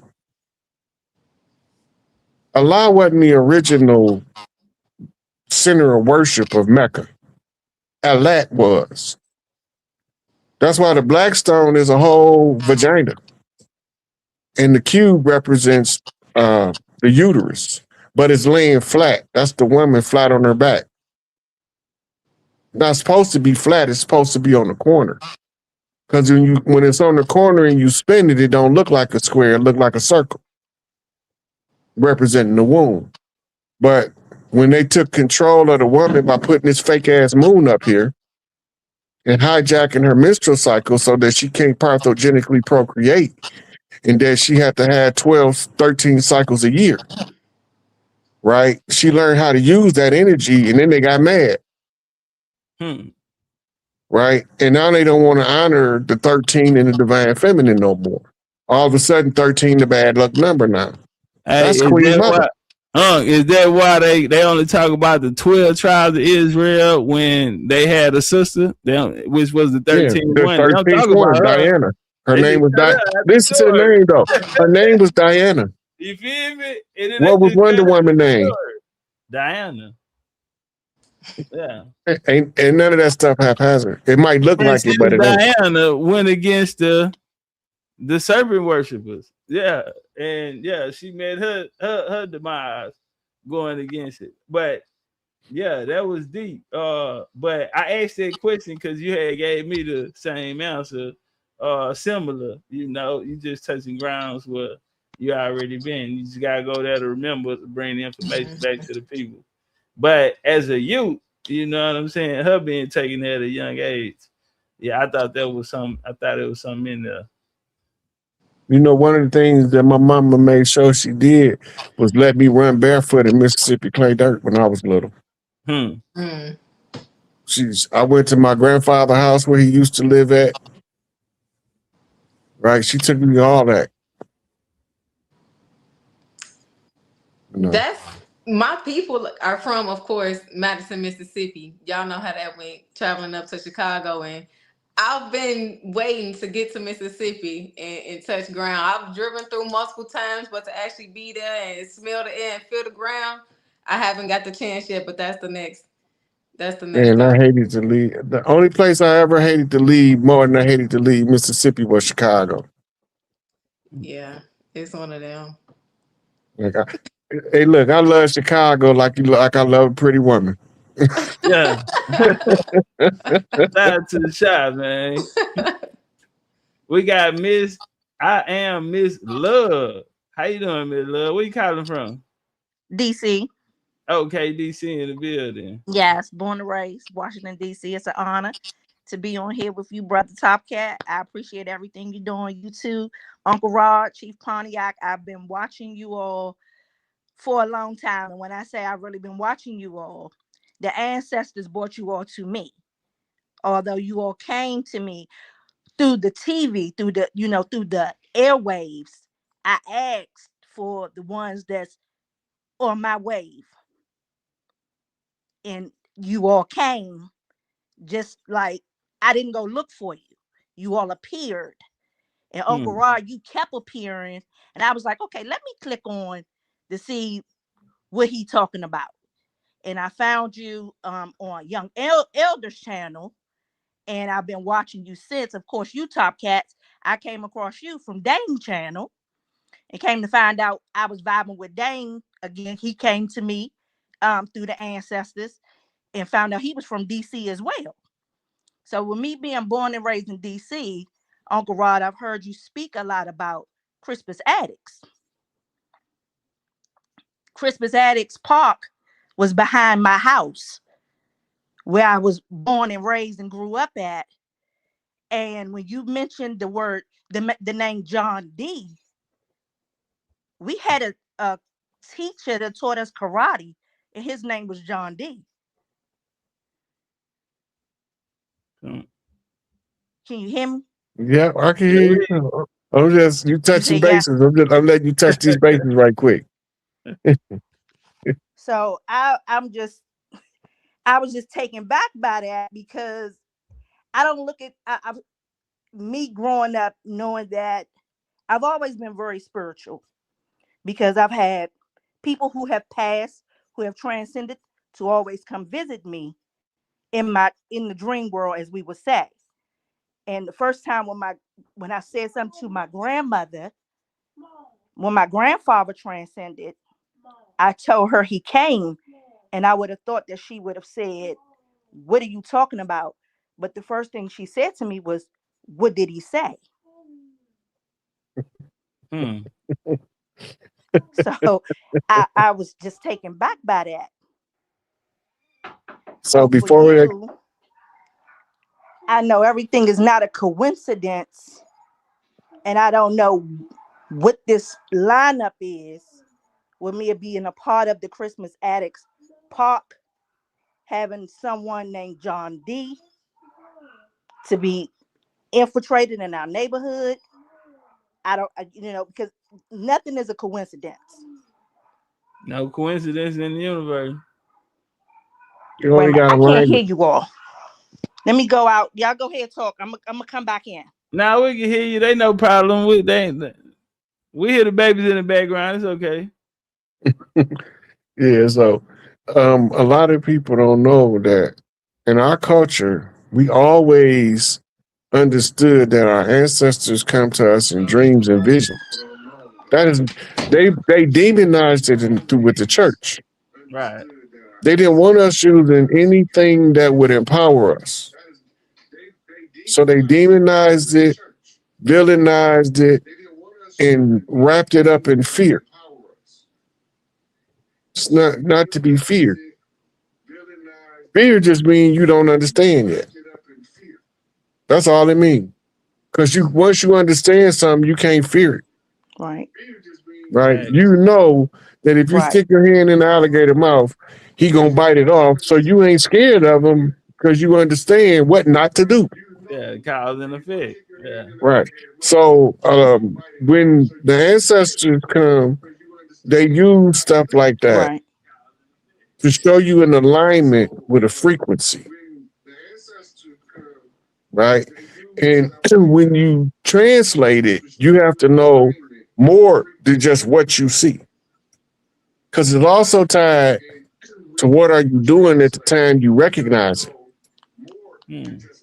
Right? Because that's where the message came in, or the cycle came back. Because all it is, because we live in cycles within cycles. Right. So when you hear repeats of names that you grew up with in succession of more than 2 or 3, you're moving on an alignment of something that already transpired.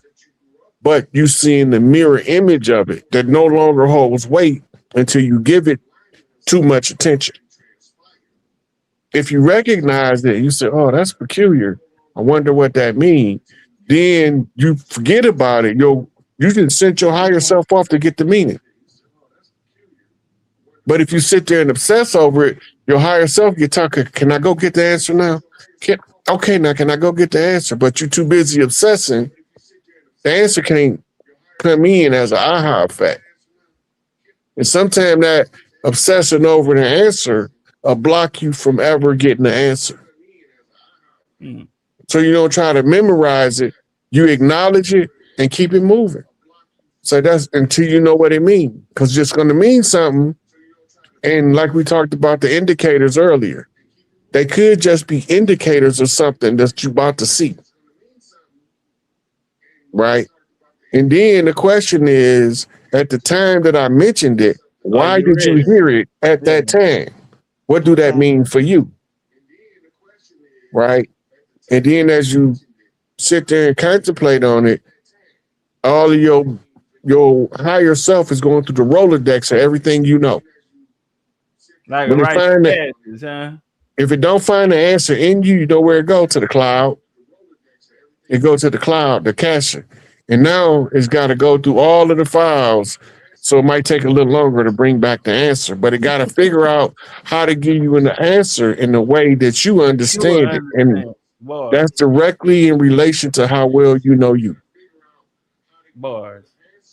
That's why I always say genealogy is the highest form of spirituality, because it connects us back to that in which we come from. Because it's already inside us. We wouldn't be here without it inside of us. So we have the ability to tap into that which is inside us. And just because we have a birthday and a death date, but our bloodline goes for time immemorial. So we have the ability to tap into that. And like say, they might see if you're ready. It's like a rites of passage. You pass this step, you pass this step. And yeah, because I know when my aunt first brought me the information, I heard her, but I put it in my brain, but I wasn't ready. But when I said I need to learn everything I need to know to change my way of thinking, that's the route that I went. So it came back in that cycle, just like Unc said. And they brought it to me in a way that I could understand it. And that's been my message and shit. They got me here sitting next to Chief Pontiac. You feel me? And Miss Love. Yeah. I say this here though, Miss Love. You say Right. that Yes, I do. And I just had another one for you. Yes, ma'am. Go ahead. Tell him you ain't Would you say that again, Topcatz? No, I was saying speak, Mom. It's okay. You said you had another question for You said what? You had another question for You can go ahead. Oh, okay. No. So another one for you, and I know how you were sitting there and you talking how when you was young, how all the elders would speak to you, Uncle Rod, and my grandmother used to talk to me a lot, and I didn't know she was grooming me for certain positions, because as a child, when your grandmother is telling you, if anything happened to me, here go all of the financial papers, here's all, all the life insurance policies. I'm a child. I'm like, okay, I guess. But I guess that when during her time of transcending, my mother even apologized to me and said she now understand why grandma chose me. Right. And she said maybe you was just stronger to deal with these kind of things. But I think that even as a parent, we know what child will be in what field, or who is the most strongest in whatever is getting ready to take place. Because I have 7 daughters. I have 7 girls, no boys, but I have grandsons. So on the day that my grandmother transitioned, 5 years later, your grandson born on the same day. Was born on the day that she transitioned. My grandma passed 5 years later. My daughter was born on the day she passed. Yeah. Remember we were talking about earlier about how they track us coming back through dates and time. Yeah. And she the one told me that I had a gift. Yeah. Yeah. Yeah, at 17 in our family, they they call you in, and like you say, I always had that question, Mama, like, why me? Like, I ain't doing all the right things or what I think. I got cousins, they have sons, you feel me? And they college educated and blue collar, and they raised in a totally different environment than me. But when my auntie said, you need to know this, that shit stuck with me so hard when she said, you need to know this. And I'm like, I don't want them to know me for this. So I put out my energy towards that. But through the journey, I just always ask myself, damn, they got all of them. Why she didn't pick them? But when she was 17, she was chosen. She got twin sisters and everything. She had brothers and sisters and shit as well. But at 17, she was chosen. I'm gonna tell you something, Topcatz, a lot of people don't realize. Turn up. The chosen ones don't want to be chosen. Boy, yeah. We don't want that shit. Yeah. Let somebody else go through that struggle. Man, but guess what? Once you chosen, you can't you take a deep breath and say, let me pull up my britches, stretch, roll up my sleeves, get work. Yeah. I don't want to be on. I hate social media with a passion. Man, I hate. But my assignment is to exploit the niche of social media to get the word out. Yeah. I don't gotta like it if it's gonna work. Yeah. I'm gonna follow through. Get the job done. Work the problem. That's however you gonna work it, but work the problem. Yeah. Yeah. It's all about solutions. Mama? You were saying something, Mama. What you were saying? That's right. And I am the matriarch of my family because my mother has transcended this also. And I'm the oldest child. And I'm the one who's always trying to keep us together. And I do remember, like I tell them, a lot of things from when I was growing up, is so much different now that I don't like it. Yeah. Because the way that my mother and them were, like I'm talking about the women, they loved on each other. Yeah. Yeah. You know, my grandmother and them was the house that you don't think about until you start to really think about it. That when people come through, because my grandmother and them from Georgia, from Augusta, Georgia, and they came up here, but when people come through, they used to stop past our house. No matter what walk of life you was coming from, they got word from someone else that said, hey, Miss Love, Mr. Love, you know, such and such sent me up here. They said you was good people. And that's just how it was. My grandmother used to open her house up to people who didn't have a place to stay. Yeah, remember, we didn't start using hotels and motels to the 70s. Oh, yeah, you coming to the house. Even when we travel, it was certain places where we knew we could knock on the door. Oh, yeah. You finna eat good and everything. Yeah. Look, that's why I remind them about the old New Orleans culture where they used to keep a bowl covered with a towel, the cornbread, and the bowl covered with full of chicken covered with a towel on the counter for wayfarers. Yeah. But they also can give them out as snacks to the children because we ain't had no potato chips. Yeah. No, they coming through. No, somebody coming through. Yeah. And that's all the first thing. If you're hungry, I'm gonna feed you. Yeah. You ain't leaving the house hungry. And get an attitude if you don't eat. What we had you fruit trees right now? In our backyard. Yeah, nah. This is deeply rooted in our culture. But they only just start getting us out of this as the elders been dying. There you go.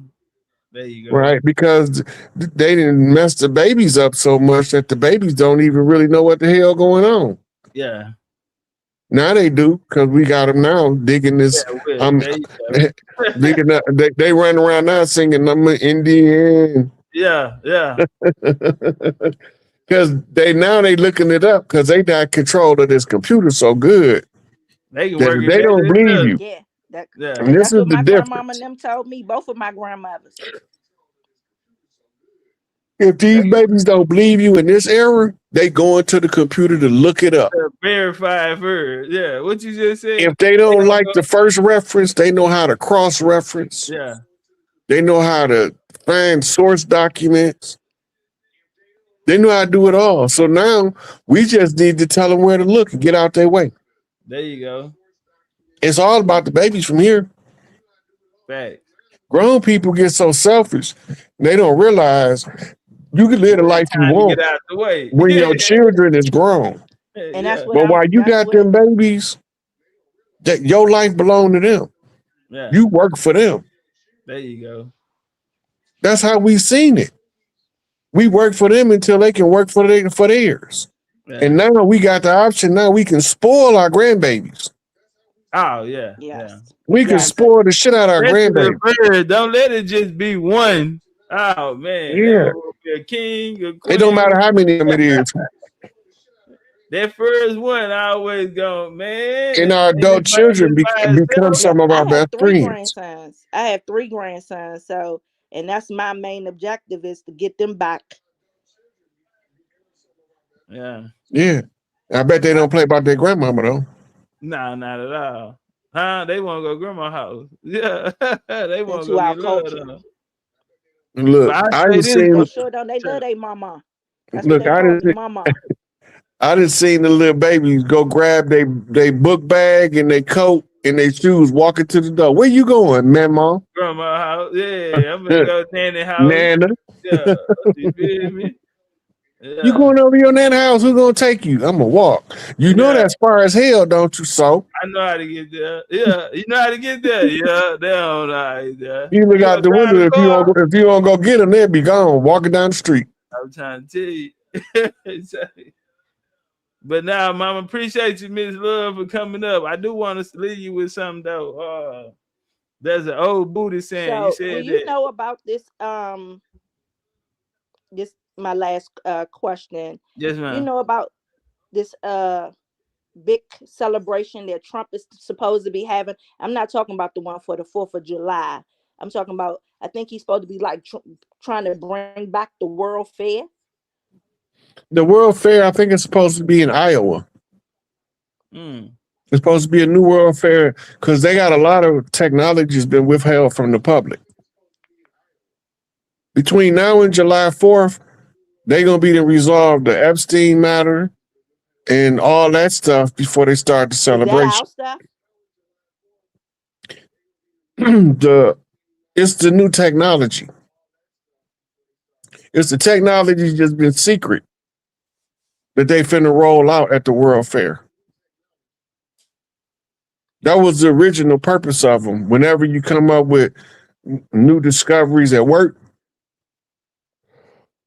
they would test it. Then you want to present them to the public, you throw a World Fair. They have World Fairs all over the world, not just here. Yeah, it's just the ones they had here reveal that they covering up a historical past that they don't want us to know about ourselves. Yeah, and they just reintroducing technology that was already here to the people and passing it on as if they created it. Right, yeah. But most of it they got when they went under Antarctica because they had, due to the Antarctica being frozen, it held a lot of that stuff in the ice. Yeah.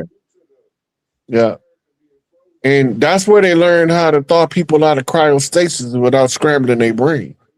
Yeah, like the people that was under the ice when the first scientists got down there was a team of Americans under Admiral Richard Byrd, and then the next group was a Nazi group. They went under the orders of Adolf Hitler. But when they got down there, the people under the ice was frozen, but they was able to talk to them telepathically.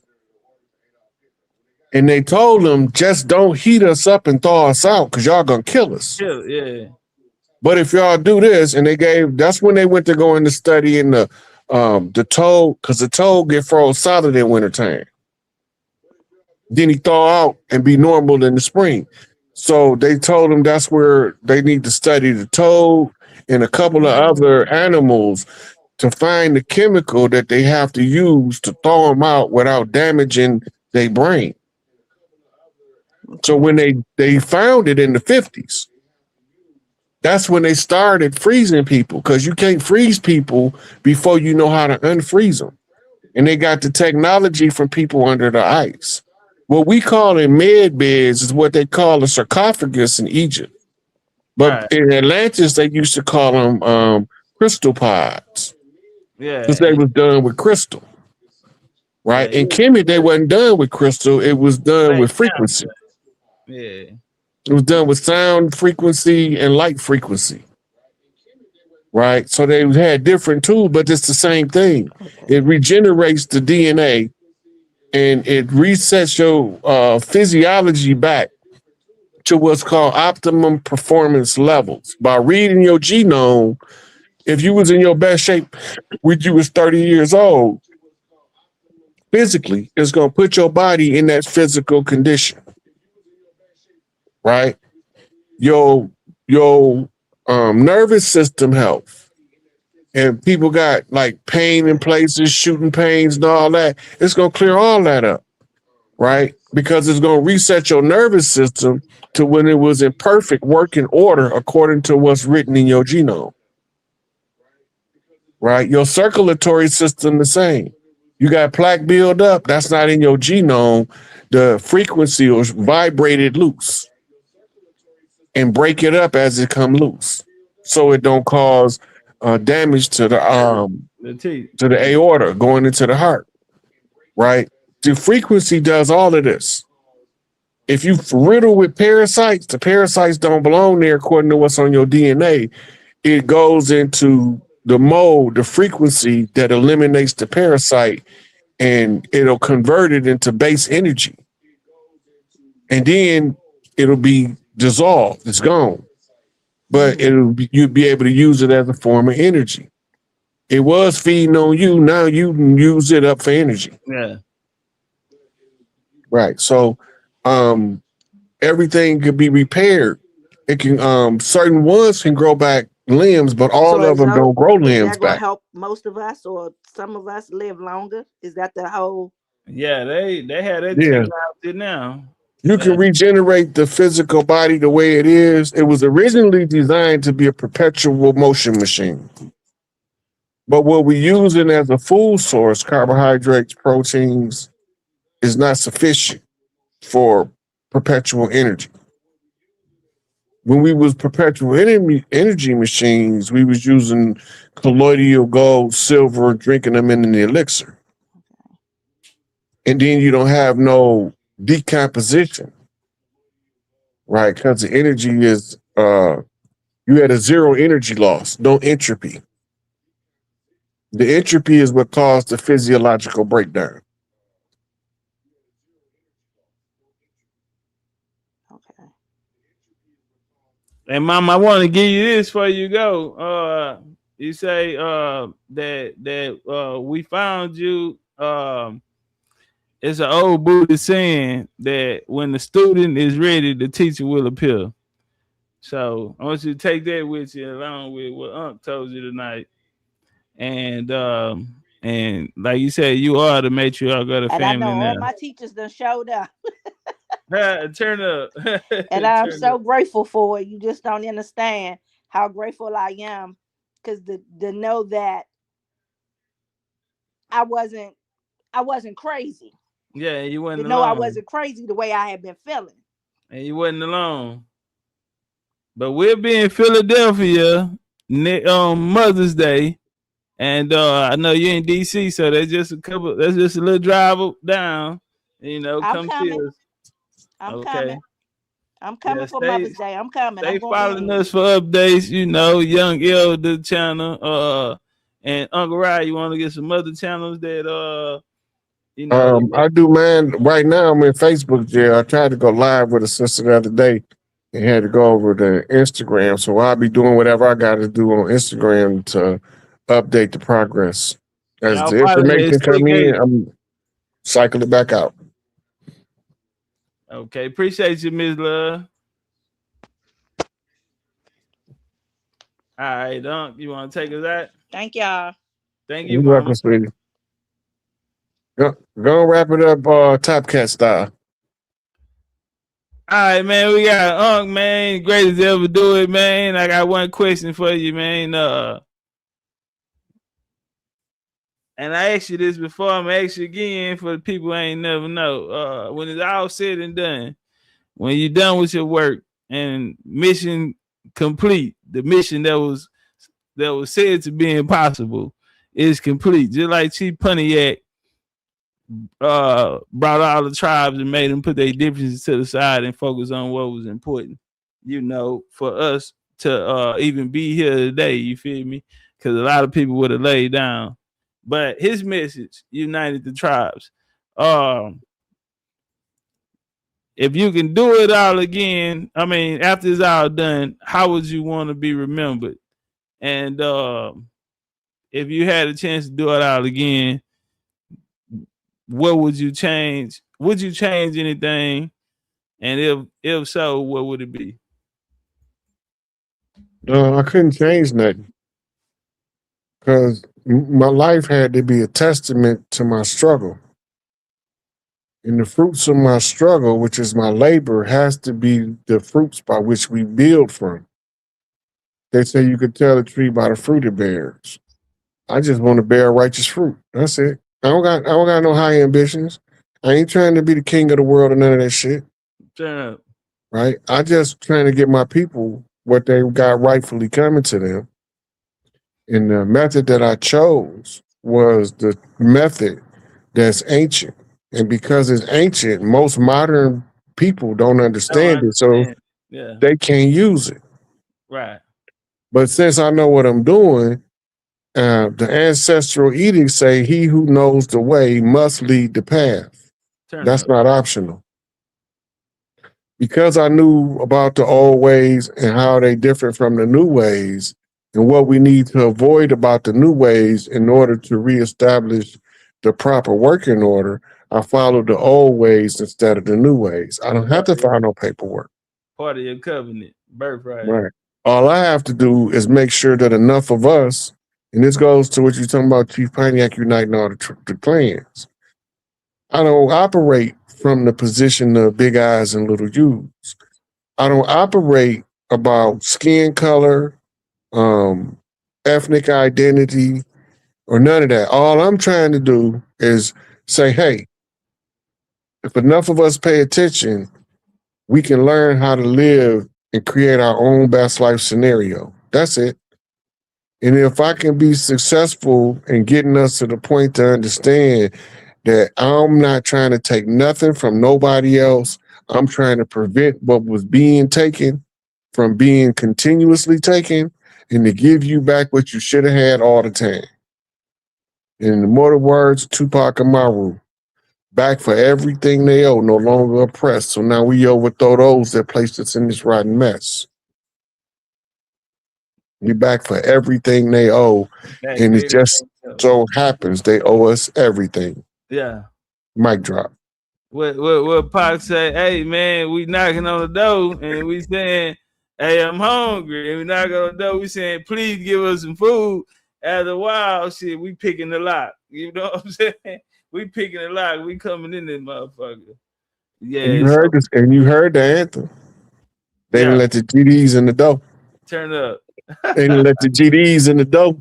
Shout out to the old man, Larry Hoover, man. For sure. Yeah. So, you know, he back up in front of the making the application to the board. And the irony is they supposed to give him an answer on May 7th. That's 5G. Yeah. Boy. 5-7 is 5G. You're moving into the new earth. Boy. Time. Okay, my bad. Yeah. Once we get down doing what we got to do, then we gonna get out the way and let them. Right. We'll be able to. We'll be in a position to put up a ruckus about our political prisoners. We got a lot of them. Yeah. We talk about mainly about Jeff Ford, H. Rap Brown, who recently passed away. Right. We talk about Larry, right? But they're not the only ones. Yeah. The COINTELPRO operation took a lot of leaders from us. And now we need to know what. Houston, you know, yeah. So we just want my thing is I'm speaking up for everybody. I don't care what you believe. You can believe whatever you want to believe. Under your own vine and fig tree. That just ain't mine. I don't have to live my life by your standards, and you don't have to live yours by mine. Thanks. I'm gonna congregate with like-minded people. You go congregate with like-minded people. I won't iconoclast your doctrine and your teachings if you don't try to enforce that shit on my people. But as soon as you try to force us to believe some bullshit, I'm calling bullshit. That's all. That's it. Say the real gonna remain real and the fake gonna do what? Fade away. Boys, man, appreciate the Chief Pontiac, man. In the building, man. Another classic. You know, appreciate your energy, huh? It's always love. Whatever you need me, I'm there.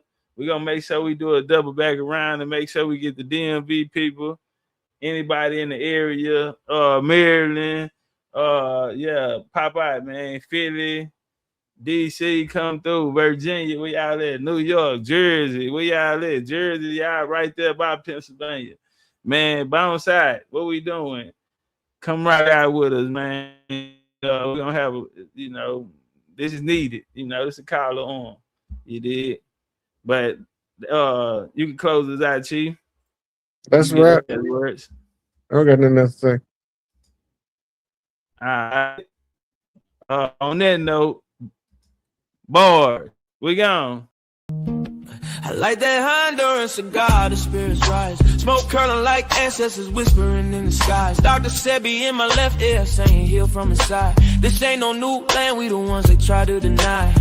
Before Columbus ever dreamed of ships to steer, we was building mounds, doing rituals with no fear. From Yucatan to Galveston, New Orleans near. That's a triangle of soul, but the map been clear. Second lines ain't parades, that's ancestral rights. Tambourines and feathers under full moonlight. We ain't immigrants now, we the original might. Built pyramids and bone flutes before Rome took flight. Topcatz said it loud, stop begging for permission. Our culture ain't missing, it's just deep in tradition. We ain't African cause they told us we remember the mission. The land speaks Creole, soul food and intuition, yo. We been here through the blood and the drum, through the elders, the chants and the kiss of the sun. Smoke rise from the leaf, yeah, we talk to the sky. In the ancestors' rhythm, we never die. We been here, oh yeah, we been here. Way before they wrote their lives, we still here. This our home, not a place we disappear. Jaheim singing true through the pain and the tears. Granny sat me down, roll something slow. Said when you puff, give thanks, let the cosmos know. I inhale the jungle, exhale the flow. Spitting stories that the textbooks still scared to show. Cigar lit like a torch from ancient rites. Aromas like prayers to the Orishas at night. New Orleans ain't a tortoise tale, it's black divine. Where the jazz horns been time and the spirits align. Forget Columbus, we was dancing in stars. Trading turquoise, dripping culture in bars. Drums talking codes, spirits moving cars. Look close, the past ain't gone, it's just behind these stars. From Congo Square to Trammy porches, we built this land, no need for endorsements. The Mardi Gras beads ain't just for decor. That's soul armor, homie, we was gods before war. We been here through the blood and the drum, through the elders, the chants and the kiss of the sun. Smoke rise from the leaf, yeah, we talk to the sky. In the ancestors' rhythm, we never die. We been here, oh yeah, we been here. Way before they wrote their lives, we still live. This our home, not a place we disappear. Jaheim singing true through the pain and the tears. Through the blood and the drum, through the elders, the chants and the kiss of the sun. Smoke rise from the leaf, yeah, we talk to the sky. In the ancestors' rhythm, we never die. We been here, oh yeah, we been here. Way before they wrote their lives, we still live. This our home, not a place we disappear. Jaheim singing true through the pain and the tears. We been here, oh yeah, we been here.